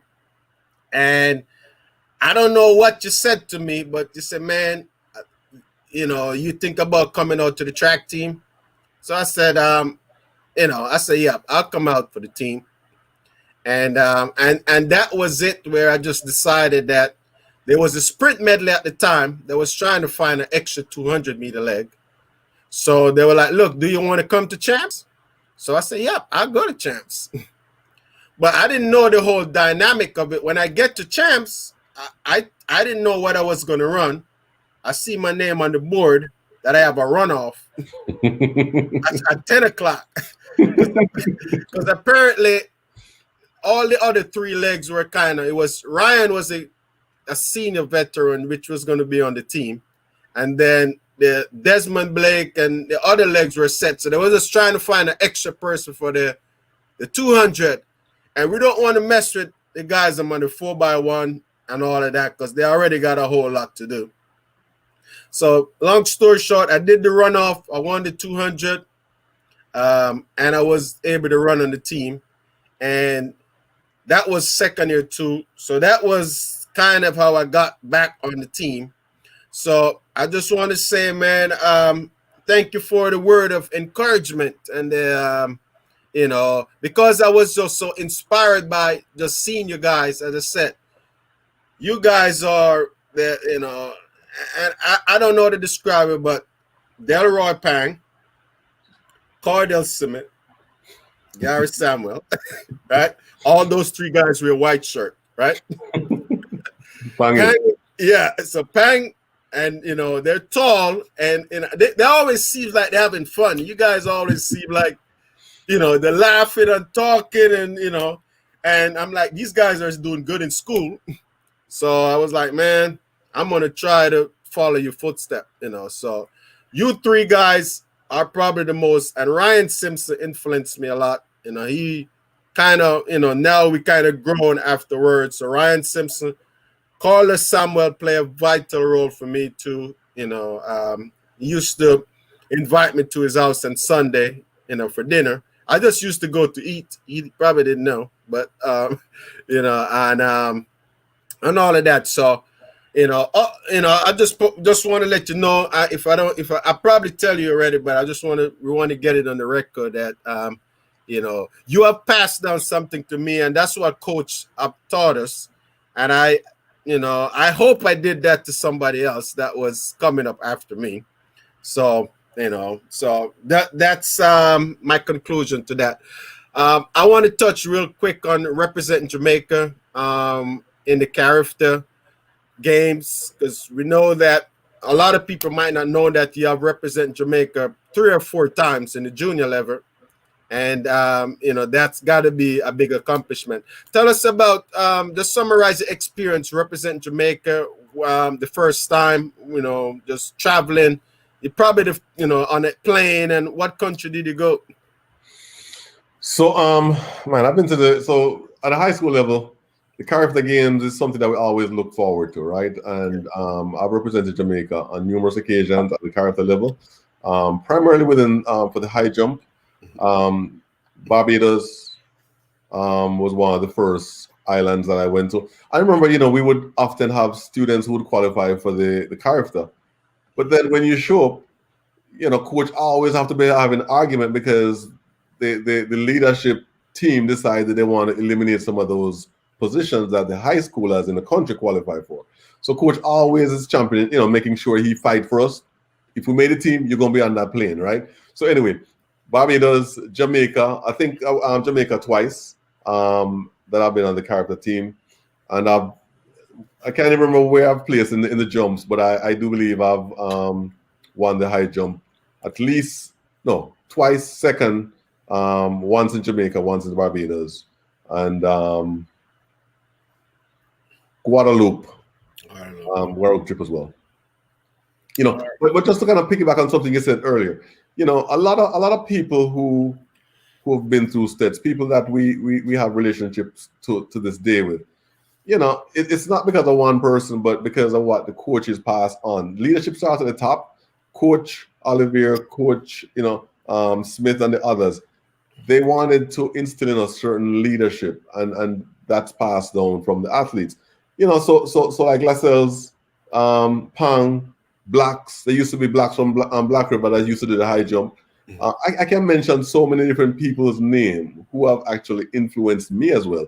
And Ian, you, Denzel Morgan, I mean, a lot of those guys who came after us, we really look back and feel a sense of accomplishment when we see how well you guys have done, because you have taken it to the next level. I mean, Dennis Blake, we grew up together. It's like a brother, right? Desmond Blake, another Ohio resident right now. But when you look at the guys who went ahead of us, Mark Sr., Anthony Wallace, Curret Smith, I mean, so many to mention. I can't even mention all of them. All we can do is just look back and say leadership through the coaches. We say thank you. All right. Well, amen on that. I just said that's one of the.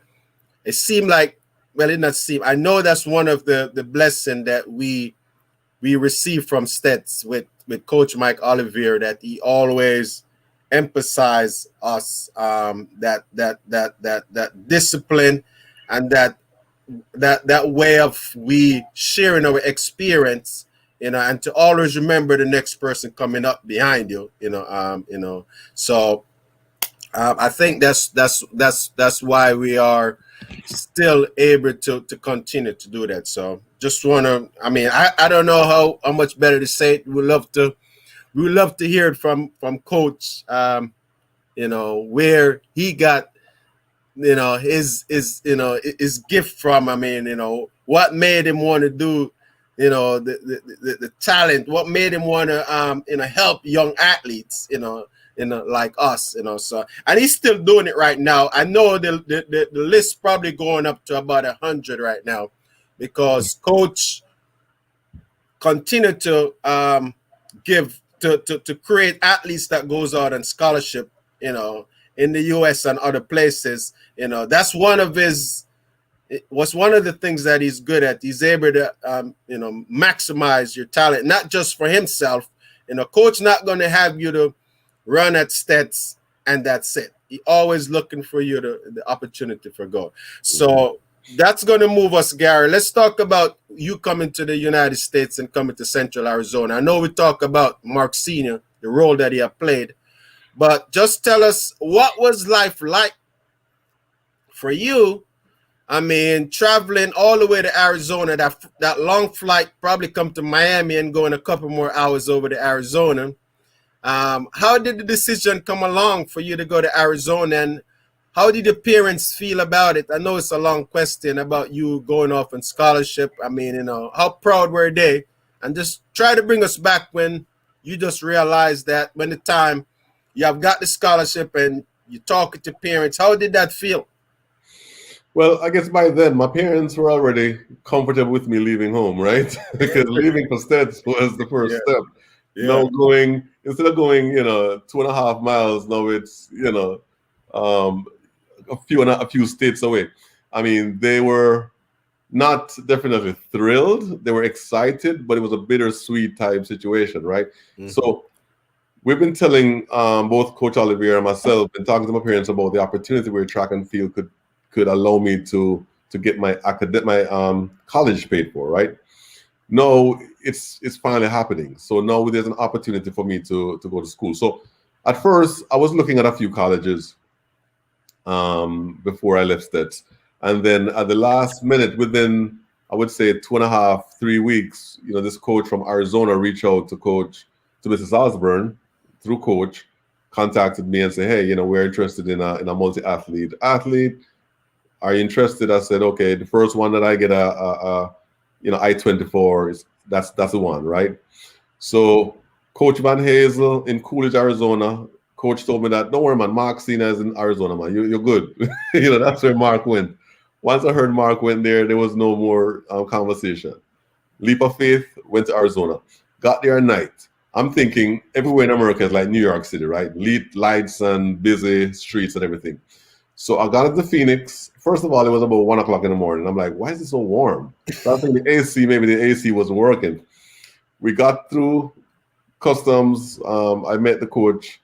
We head out in the bus, and it's like hot. I'm like, why is it so hot? He's like, it's a desert. It's the summer. I'm like, okay. Start driving. The lights start getting fewer and fewer. By the time we got to Coolidge, Arizona, all I saw was starlights. No more, no more street lights. No more building lights. Right. In a nutshell, this was in the middle of nowhere. They said it was the end of the earth, but you could see it from there, right? So it was like just desert land. And it was an experience, right? But going to Steths, that prepared me for that opportunity. And, I was able to connect with Mark earlier on. He kind of smoothed over my fears, letting me know that, look, he's been through it. If he can do it, anybody can. And he said, if anything I need, he's just a stone throw away. And there have been some other athletes from Jamaica, mostly from Calabar, who also went to the same college. And they also look out for us, Now, Daniel England was my roommate back then. So I was able to connect with England. And, we had a great relationship. And even to this day, we still have a good relation, But it was an adjustment. But again, it was a part of the journey. And, we look back with gratitude and pay it forward any way we can. All right, that's awesome. And that's the thing that I like about the colleges, just coming to college.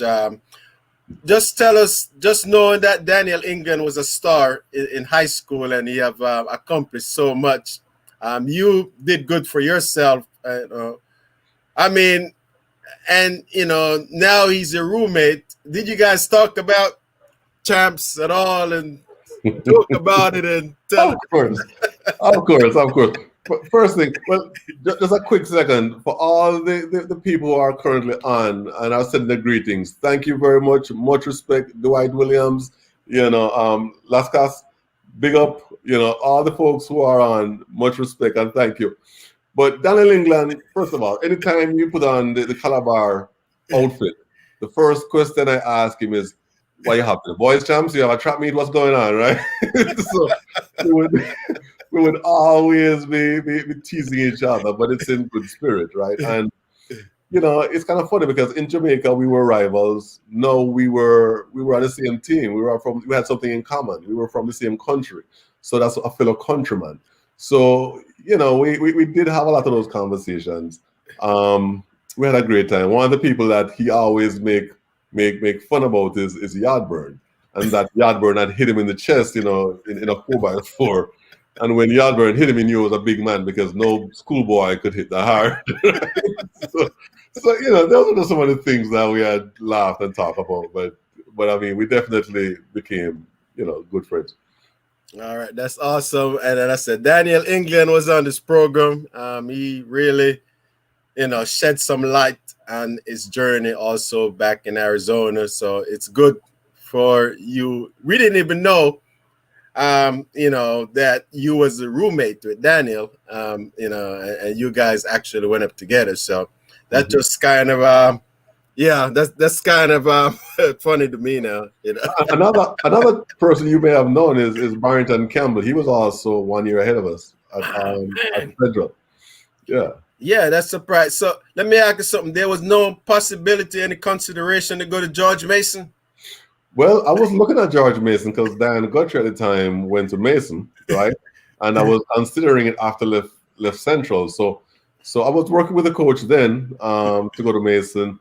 But by the time I finished Arizona, I went to Auburn because that was the most attractive offer at the time, and it was closer to Jamaica. It was much warmer climate. I thought, what, Auburn is the place.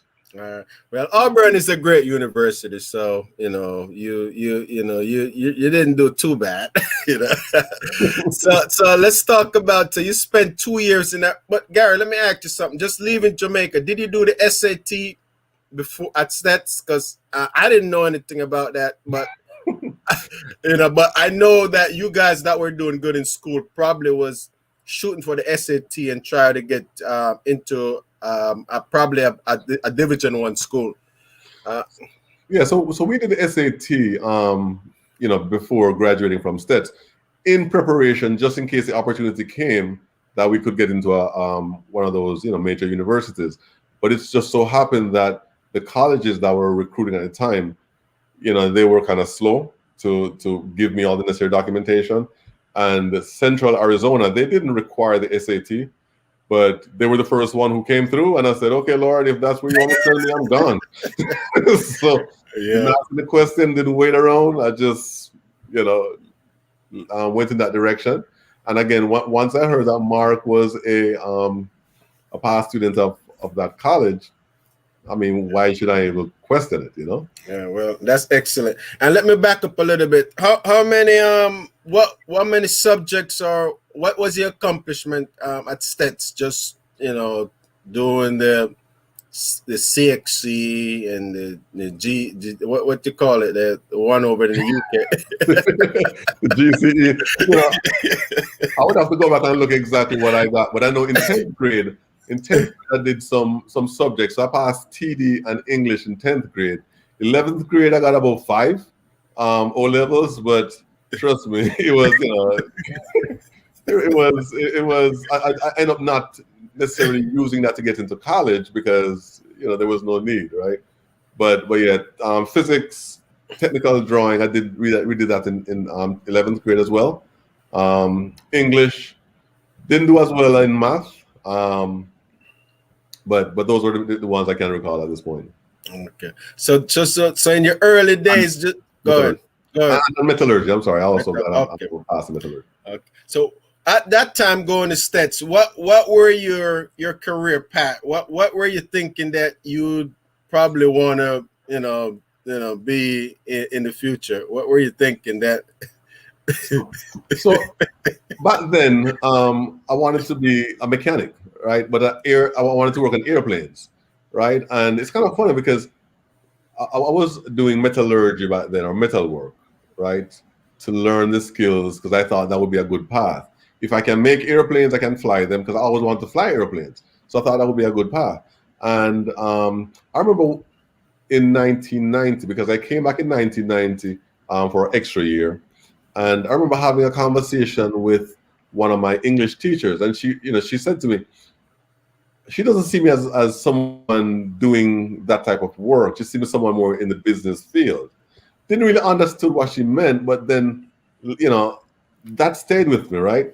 And she was like, I see you doing more business. So anyway, I ended up doing the business courses my year in my last year in 1990. I think it was 11D.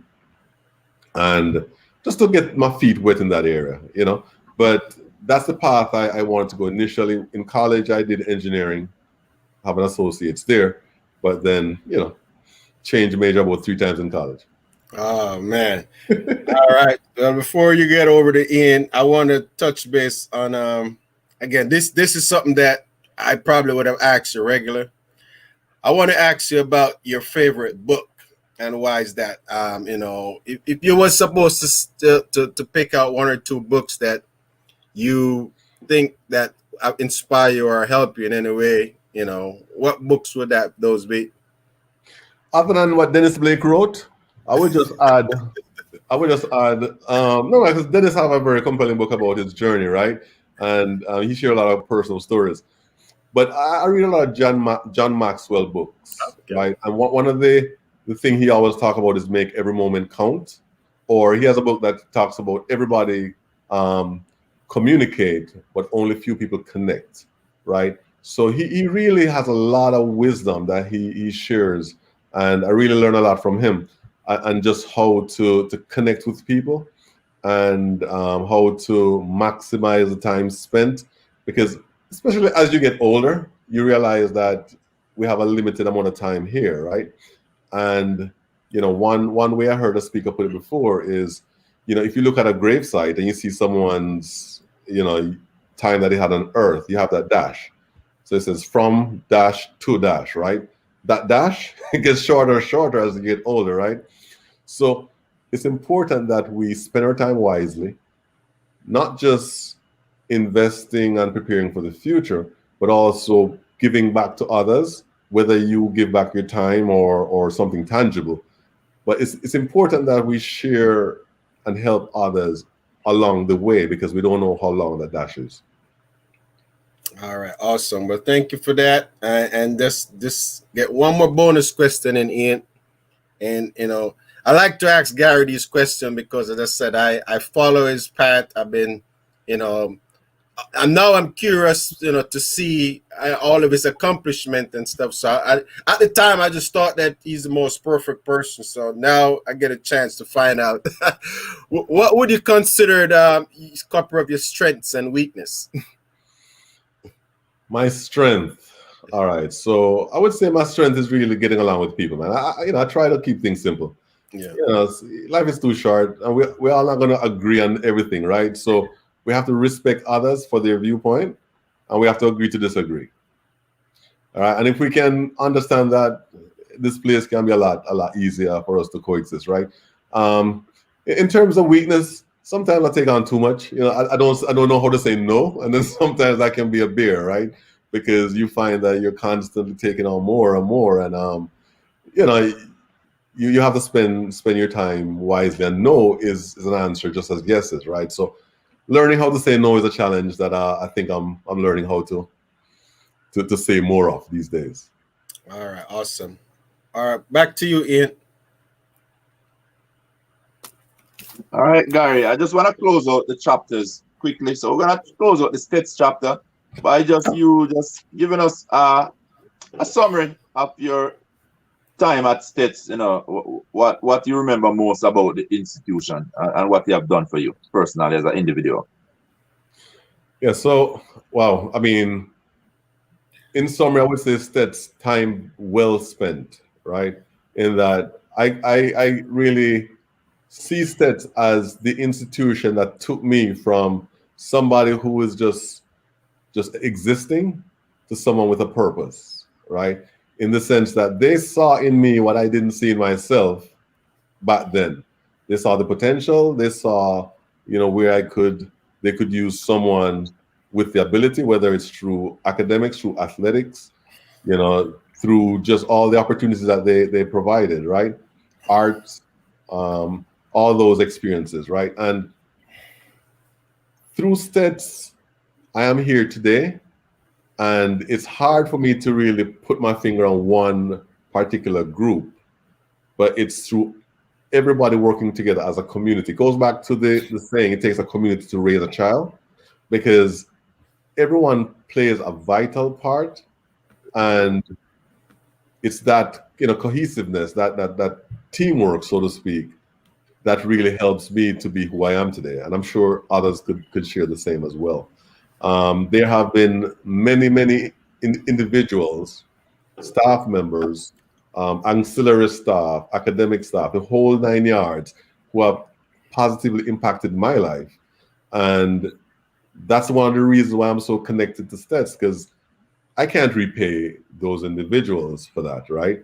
And it's one thing when you do something for someone that can feed them for a day, but when you allow them to feed themselves for a lifetime and feed their families, I mean, that's life-changing, and that's what Steths has done for me. Great. All right, now tying off the boys championship, could you just give us your best memory of boys champs during your was it 5 or 6 years of performing? I would say 5 years. I would say 5 years. Right. Could you just give us your best memory of those years? Wow. Man, that's hard, because again, that's like lots of great times. So again, it's just the relationships that you develop along the way, whether it's professional relationship, friends, family. I mean, the Steths family, the coaching family, Coach Ollivierre, Coach Levy, Mr. Smith, Kasha, all of those coaches who have helped to develop us over the years. I mean, again, they create opportunity for us that we wouldn't have if it wasn't for them. So boys champs, I would say 1990 would have been the year that stood out, right? Because we had so many people coming from all walks of life, coming to boys champs to cheer for us, right? And even when we thought we were down to our last, iota energy, we found more, we had to dig deeper to come through. And I mean, those experiences, I can still hear the crowd roaring as I come down that home stretch in the 800 meters, to see the look on the coach's face, on your teammates' face, on the people in the stands. I mean, Winston Blake, he I mean, again, it's just so much. And thinking back on that experience, really bring back joy. And then to take that and represent your country, where you're wearing the country colors, that's another feeling that you it's hard to put words to, I don't know if I did that much justice, but it's just so much right now that we know, man. It's a lot. So yes. I hear you talk, and it seems like high jump was your pet event. Like you really love that. Could you just give us your best jump, your memory? 6'11" 3/4 was my high jump. I did that after winning I won the hurdles in class 110 hurdles, because I had to leave the high jump to compete in the hurdles finals. And I came back. I was the only jumper left. I had 2 misses at the previous height, which was 6'10". So if I missed that height, I would have been second in the high jump. I ended up clearing that on my final jump, 6'11" 3/4, and I won the high jump. And that was part of the reason why I got the MVP for Boys Champs 1990. All right, great. Did you, as an athlete now, did you ever envision you taking up a full scholarship to the USA? Say probably midway, your second to third championship. Did you see this coming? I'm sorry, I didn't get the question. If I saw a full scholarship coming? Yeah. Did you see? Did you ever envision that you would have gotten a scholarship? Obviously, I've seen so many athletes. They come through the system, but never actually accomplished getting even a scholarship. But did you envision this? Because just talking to you seem like a leader who actually knew your pathway before you got there. Yeah, man. I mean, that was no doubt. I mean, by the time I finished grade 9, that was my pathway to get my academic, my schooling paid for, right? So coach always had a plan. And I saw from, past students ahead of me, I could tell that, that was a legitimate plan. And that's what I, convinced my parents of. And that's what coach convinces my parents of as well, that if I stay on the course that I'm on, there's no doubt that I would be able to achieve a full scholarship. And that was my way out to get that academic paper. All right, great. So now we're into the US in terms of your getting that scholarship. You said you're here, but you're greeted by surprise. And you said just moonshine out there in Arizona. Could you just tell us quickly how difficult of a transition it was when you come to the realization that you're here in the USA again? Now you have done it again, leaving friends and family behind, but here you are in a new country, a different climatical condition. I don't know if you're faced with challenging in terms of money again and so forth. Could you just tell us the challenge there? Wow, that's another story in itself. But yes, challenging to say the least. First came here, excited, but my goal was to be able to get my degree, right? So this is opportunity moving forward. So at first, the temperature was a major adjustment. I'm going to an environment where 115 degree in the shade is normal, which, it's totally different from Jamaican environment. The environment also, the food was different because it was in Arizona. So there's a lot of Mexican type culture there and Indian. So the food was different. That was an adjustment. But, March Senior again was a rock that I had to, abide in. At times, during the holidays, I would have to go somewhere, so I would often stay with Mark. And in the fall of my first term, I was doing the pole vault, partially missed the pit, and damaged a ligament in my knee. So first time I'm meeting Mark, I'm on crutches, can't walk. I'm at his house for Thanksgiving break. We'll never forget that. However, over time, again, Steths prepared me for that journey, and financially it was tough initially because it was an adjustment with the food. I would be stacking up on ramen noodles. There were many nights it was ketchup sandwich for dinner. I mean, it was tough, but again, it was preparing me for the future. All right, back to you, Ian. Thank you. All right, so we're gonna in the last segment here, Gary. So I want to talk a little bit about one of the best event ever. One of the best event ever, and we're still dreaming about the reunion. Look, man, one of the best event in my opinion. I'm gonna say my opinion, but one of the best past student reunion event that I've been to was Gary was the president at the time, and he took him so hard that he's on a leave of absence right now because it was a lot of work and planning, and I know it took a lot of toll on his family and himself. But let's talk about the Steths reunion 2009, the whole dynamic and the whole atmosphere. Tell us how did you able to pull that off? I mean, just tell us a little bit about some of the good things that came out of that reunion. So yeah, that was a great reunion. I mean, I can't take credit for it because it was a team event. I mean, you have Conrad Daly, you have Dennis Barber and his wife. It was a team of us who really came together and really made that happen, right? And we had some local help as well. Mrs. At the time, Mr. Wellington was very instrumental in helping. We also had Donovan who had chipped in. So Vinroy Bell. I mean, there are so many people. I can't name them all. But one of the key to that success was really putting together a website where we could have a centralized, location for all the content, where people not only could find out what was going on, but they could also register for the events, and they could even prepay for some of those activities. So we were able to get a lot of traction going just from having the website and pointing everyone to that centralized spot for information. And no success is going to be success without the people. The people showed up, they participated. We had radio stations on campus. The local community chip-in made that happen. We had Roden. Boy, I tell you, there's so many stories. But bottom line is, the people came in, they made it happen. Nicola Patricks, she did a great job as well, with a lot of the back-end stuff.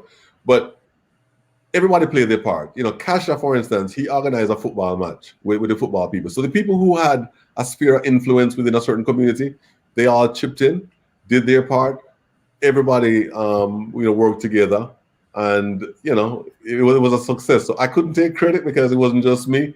I just happened to be, the face guy at the time, But we are coming up on a 60th Diamond Jubilee reunion, which is going to be later on this year and next year. So hopefully we'll outdo that, within a few months. All right, guys. I was able to go to the reunion in 2009. I still have my DVD here. I mean, I still watch the DVD. It was a great event. Just for the whole reunion, did anything? What was the mission, and did you guys actually accomplish, other than the turnout? But did you guys actually accomplish what it was set out to accomplish in terms of a fundraising event? So we did. I mean, we accomplished several things, right? So shout out to Heather Cole, who was one of our person who gave out awards with that event. But yeah, the goal was to do three main things, right? One was to bring and reunite a lot of alumni. 2, connect or reconnect with the school community, and then 3, give back in a tangible way, right? So one of the things that we identified was a project to refurbish the library, to raise money to do that.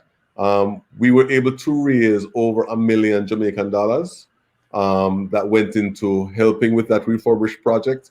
We also had an alumni who was able to get some funding from a religious group as well, who also provided some support there.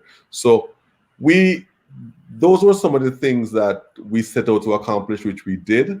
Now, based on that experience, by the time we pay out all our expenses, we didn't really have that full $1 million, but we were able to get some stuff done. And a lot of students came on campus as well and helped with the physical painting and refurbishing of that at the library. All right, awesome. Well, thanks for that information. It's for everybody that actually take part. I know Yassas was a far right came on the program, and I believe he's saying that there was a John Pottinger thing that he was a part of that was supposed to be some fundraising that he still hasn't seen the actual building or did you remember that, Ian? Yes, I remember.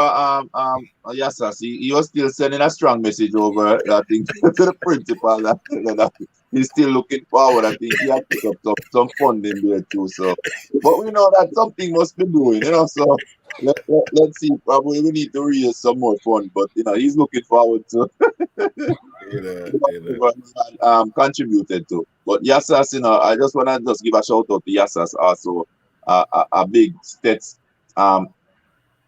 fan, supporter, and he have just pulled off Poetry in Motion, one of the longest run poetry festival in Jamaica, basically, and the Caribbean. 18 years in the running, he went virtual, and it was a total success. And just want to say that with Ian and Ian, we were happy to be partners in terms of helping to sponsor him. So as you can see, the Steths family really stay together, and we support each other, and we really like that about the Steths family and a whole, not to take away from any other institution or anything, but as Dennis said, the biggest high school reunion kept in Jamaica, not gonna say it is, but we know that we are stronger together, and I really love that about the Steths family.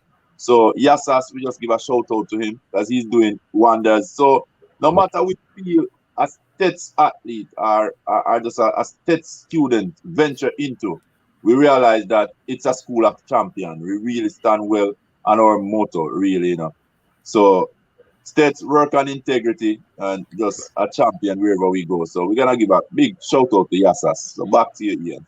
All right, awesome. All right, well, Gary, thanks for that. I want to touch a little bit on the pen relay. You have contributed to so much project, and you have been a leader. Tell us a little bit about, because as I said, somebody might watch this program, and when the time comes, when coronavirus is gone and the pen relays come back and things like that. Tell us what you guys normally do for the pen relays get together normally when Steths is coming up to Philadelphia. Well, I mean, I would say the organization that plays a key role with the Pens team every year consistently would be the New York chapter, right? Okay. One of the things that they normally do is a fundraiser through UJA. Proceed goes towards assisting with lodging and food, etc., right? In the past, I mean, we also support the pen relays. And Mark's seen as one of our most loyal supporter when it comes to that. Every year, clockwork, Mark would remember to send me a check for pens before I can even remember the pens, what date pens coming on, right? So again, like you mentioned, we have a lot of people who support these initiatives, and it's about the community at large. It's not about one individual. It's about the community. So, in the past, we've supported pens any way we can, whether it's buying gears and giving it to students who are participating, or just assisting with the overall cost. All right, excellent. And another question regarding to Steths in terms of obviously we all want Steths to to continue to grow and develop, Do you have any vision that you would like to see come to pass down at Santa Cruz at Steths? Definitely. I mean, from an institution, I mean, I would like to see Steths win school challenge quiz 1 year, right? That's the first thing from an academic standpoint. I think that statement will send a statement to the Jamaica at large that Steths is also a strong academic institution. From athletics, I mean, we're dominating across the board right now when it comes to athletics, right? But I would like to see some infrastructure changes at Steths that will benefit not just the school community, but also the local community. For instance, having a larger auditorium would be a good thing, where they can have larger scale events indoors, and could also be a revenue generating opportunity as well. Another major thing that I would think would be a benefit, if it's possible, to have a dorm or a hotel type structure where you can host a large number of students. Because one of the advantages that a lot of schools that have this kind of setting have over us is the fact that they can use that as a recruiting tool to attract students, right? So for instance, well, I won't call it a school name, but if a school has a dorm, they can tell us, a parent, send your child here. You have no worries about school fee, no worries about lodging, no worries about food. And that's a major expense that the parent no longer have to worry about. At Steths, that's not the case. So I think that would be a thing that would benefit the school and also could be a revenue generating opportunity as well. And the last thing, if we can put a track at Steths that's a Chevron surface track, a lot of us will be happy. All right, I could really echo those things. I know that ideas are always good. I know that it's takes a lot of work and investors and people to come in and and make that happen. And one more thing that I want to touch on, I know this I've started a couple of years ago, and I was hoping that it's continued. You could maybe shed some light on it, but you was actually voted into the Steths Hall of Fame years back. I'm not.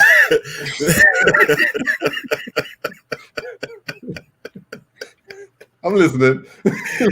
So I think it's a great program. I'm not a program. I think it's a great event.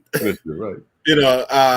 So I'm not sure if that's something that is on the past student association. I don't know who would be in charge of that, but I just want to, since you're the only person I know, that actually was in the Hall of Fame.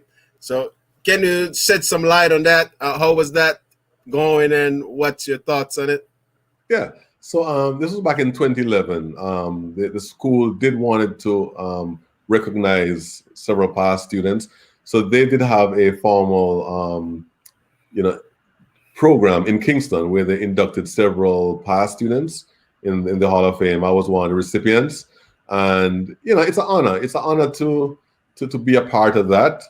And one of the things that, believe it or not, I tend to want to shy away from some of those things, because I don't do the things that I do because I'm expecting credit or I want to be put on some kind of plaque, right? I do it because I feel like I get more joy from doing it with no strings attached than for credits, right? But it's also important that you accept when someone say thank you as well when they do for you. So for me, it's an honor to be among that group.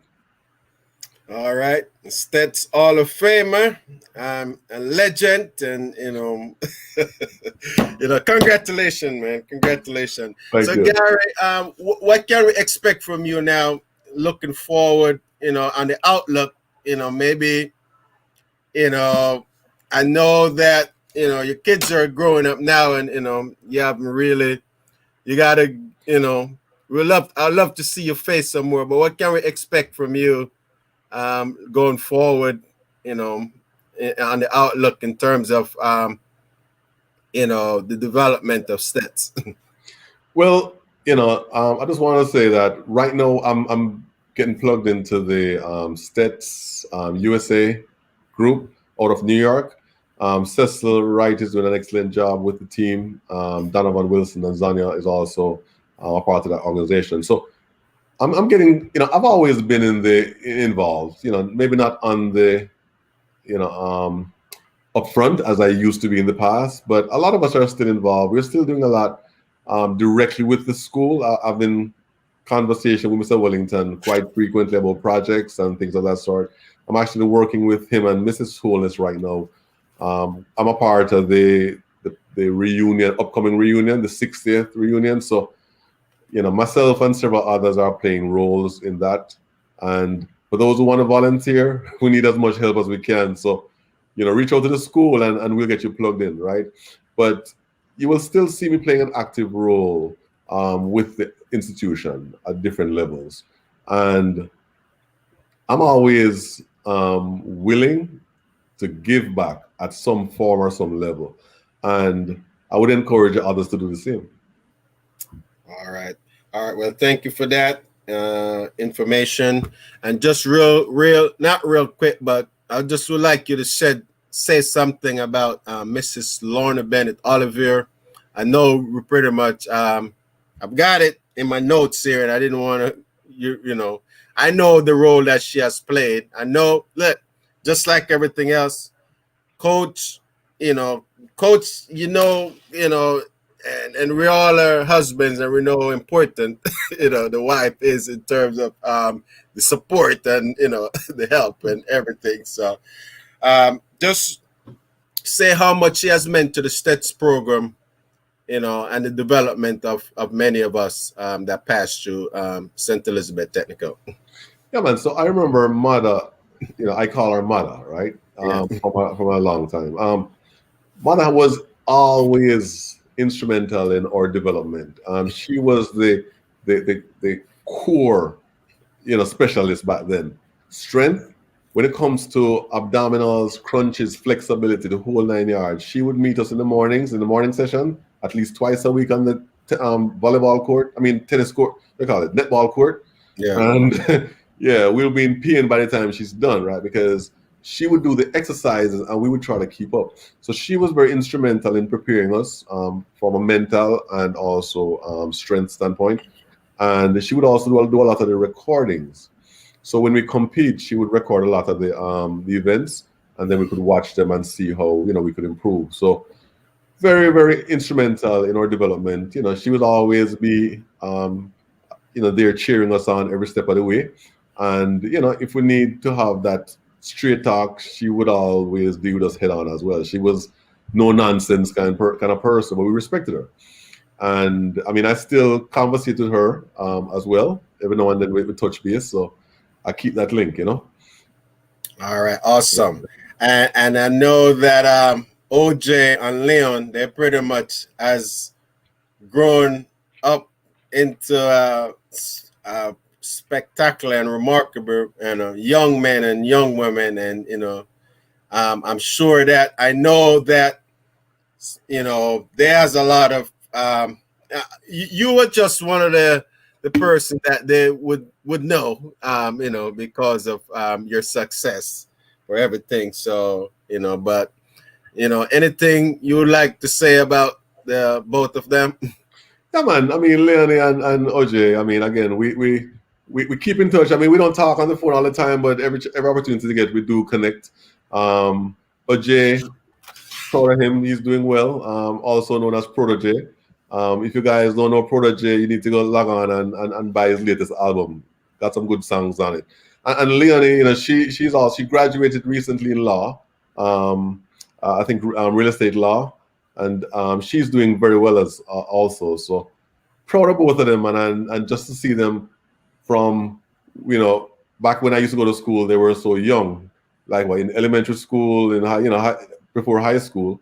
And now to see them doing so well, contributing to society, is also a joy. Because when someone like Coach Ollivierre and Mother give to so many people, you want to see their family also thriving. I'm happy to see that they're doing well. All right. So I'm just going to finish my class question here and let Ian close out the program. So Gary Samuel, the two sports athlete all the way from St. Anne, student council president, many time representative of Jamaica, and my favorite athlete from Steths. Tell us how you want people to remember you, just from your days at Steths and Central Arizona, Auburn, and to today. What would you tell us about the best version of yourself, of what from your side? Well, wow, that's a loaded question. So I would say my legacy. It would be someone who gives genuinely to others, not for self, but to pay forward the benefits that I've received from others. So I've been able to stand on the shoulder of others, and I'm genuinely a kind of person that I like to do for others, right? Just improve. I've been through Steths. I wasn't able to do it alone. It was a community that helped me to be able to go through Steths, to go through college, to be able to graduate and to move on and achieve the things that I've been able to achieve. So for me, it's give back of my time, my treasures, as I would sometimes say, and my talent. And if we all give back at some level to help others with no strings attached, that's the kind of life I want to live, and that's how I would encourage others to live. You don't really experience joy until you give to others without holding, without expecting anything in return. And that's one of the things that I always enjoy. And again, just want to say thank you for all my fellow Steths, alumni and friends and others who are on. Correct. Again, I remember you and I used to be on the art corridor doing all those drills with Hustler and Winthrop Graham and others. All those memories live on, and I do appreciate all the guys have done for me and for others, and continue doing that, continue connecting and giving back any way we can.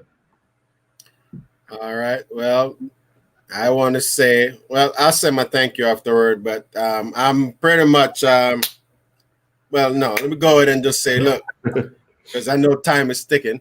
I basically just want to thank you from the bottom of my heart. This year is more than it's not a conversation. It's a memorial occasion for me to have this real talk conversation, to actually know a little bit more about your journey I literally learned a lot of stuff that I didn't know about you. I know you as a person.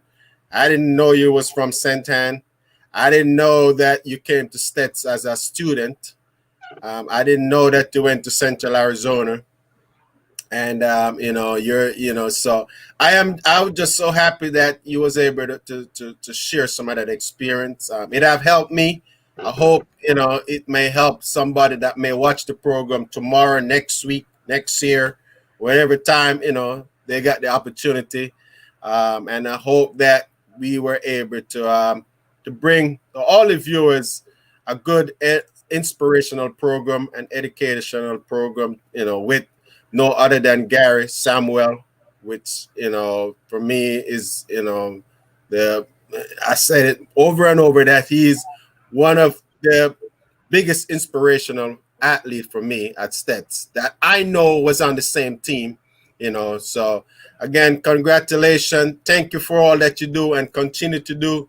And I hope that we could continue to make Steths and our family and ourselves a better place.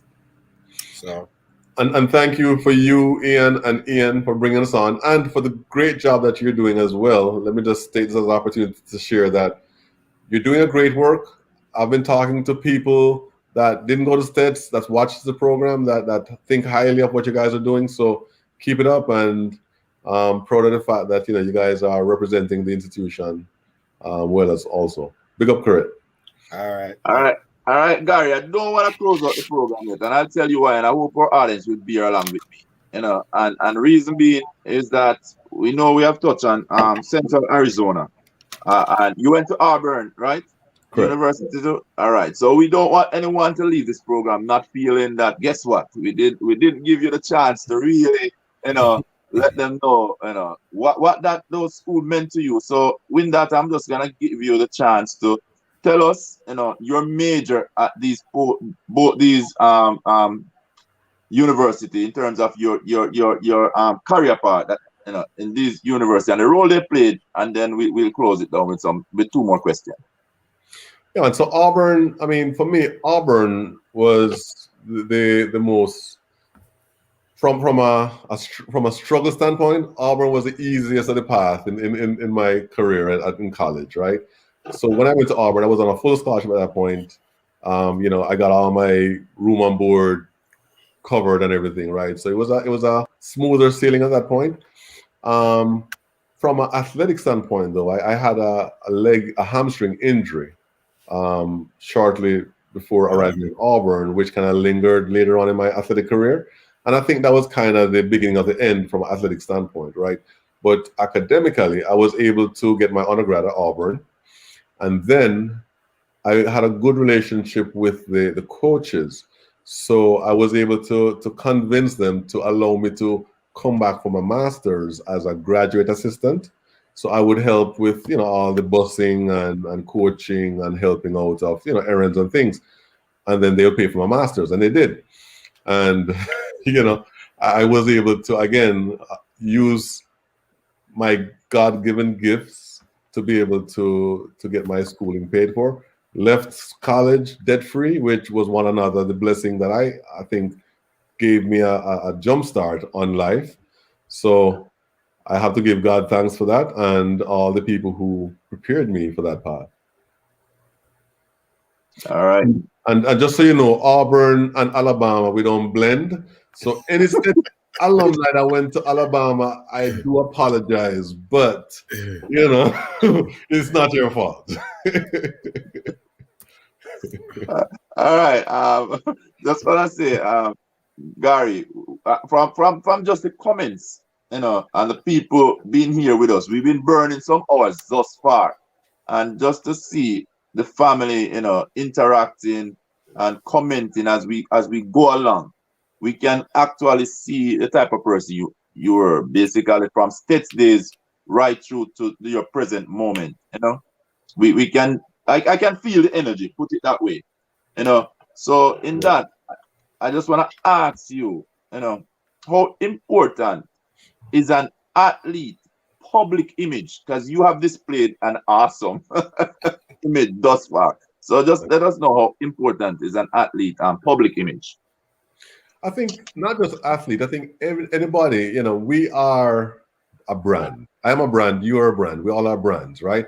And I sometimes share this with my children that it's very important that we be the very best brand of ourselves that we can be. And it's not just only when someone is looking or paying attention, but it backs back to my spiritual roots, right?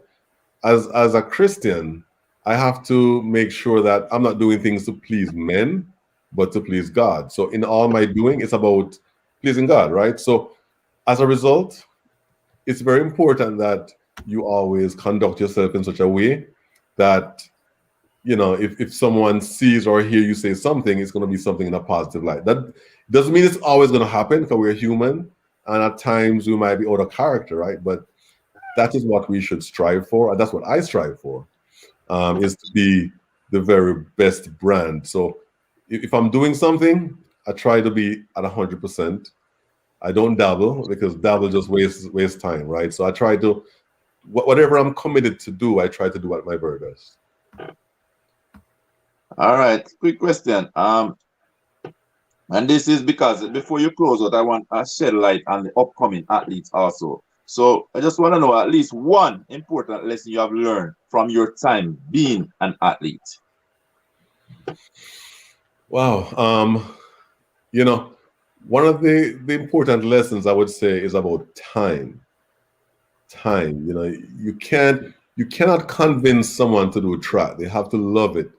And with that being said, you definitely, if you're going to do it, be in at 100%, because the time that you've wasted in the past, you cannot get that back.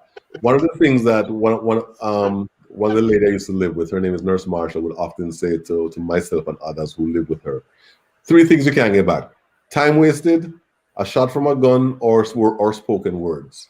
So it's important that as an athlete, if you're gonna put your mind or spend your time to do something, be in at 100%.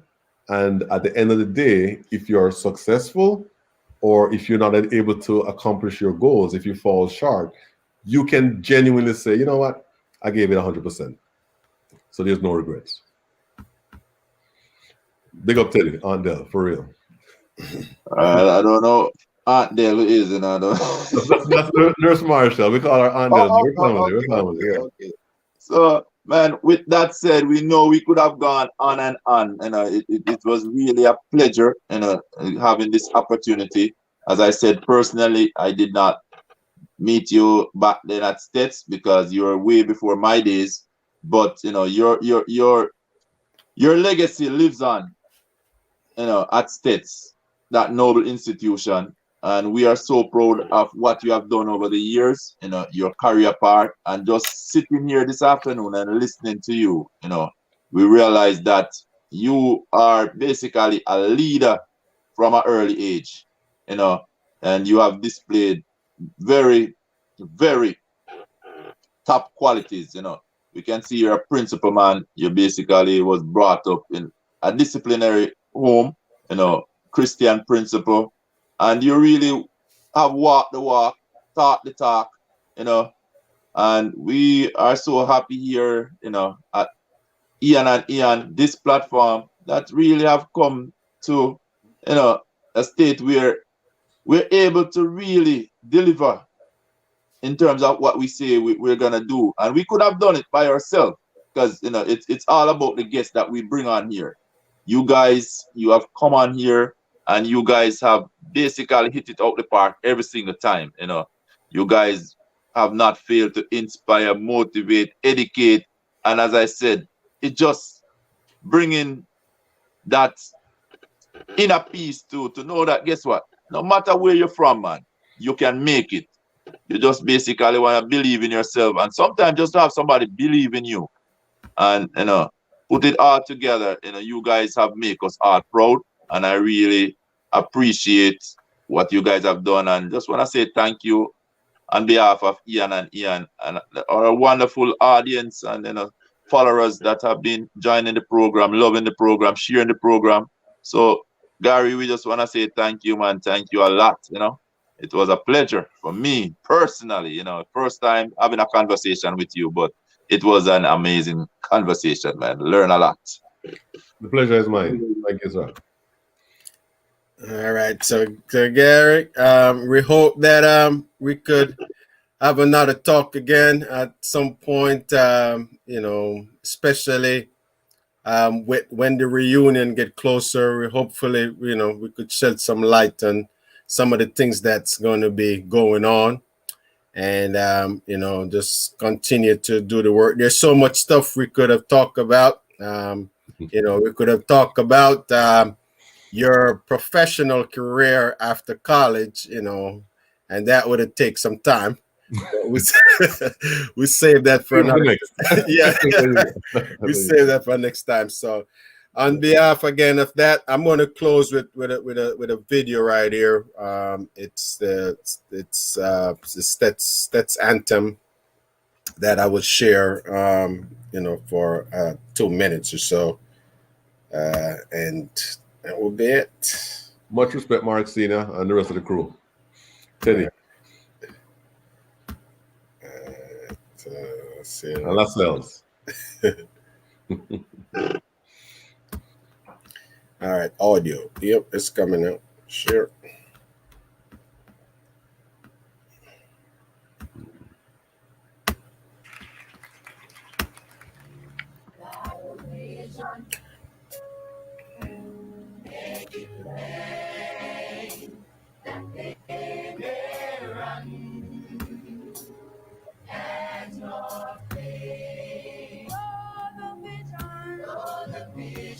It's all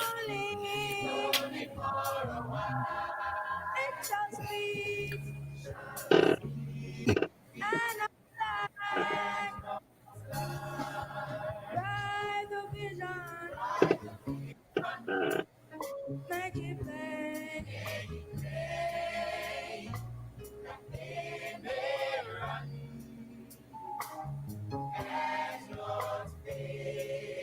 Though the vision is only for a while, it shall speak and not lie.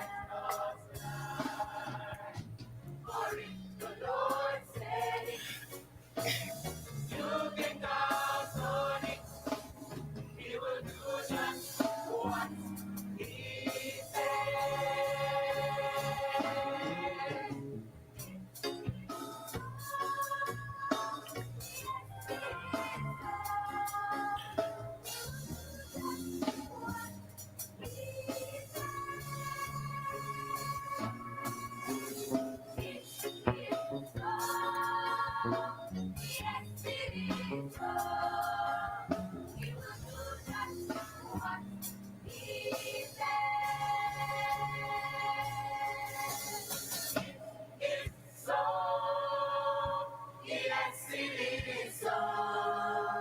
He will do just what He said.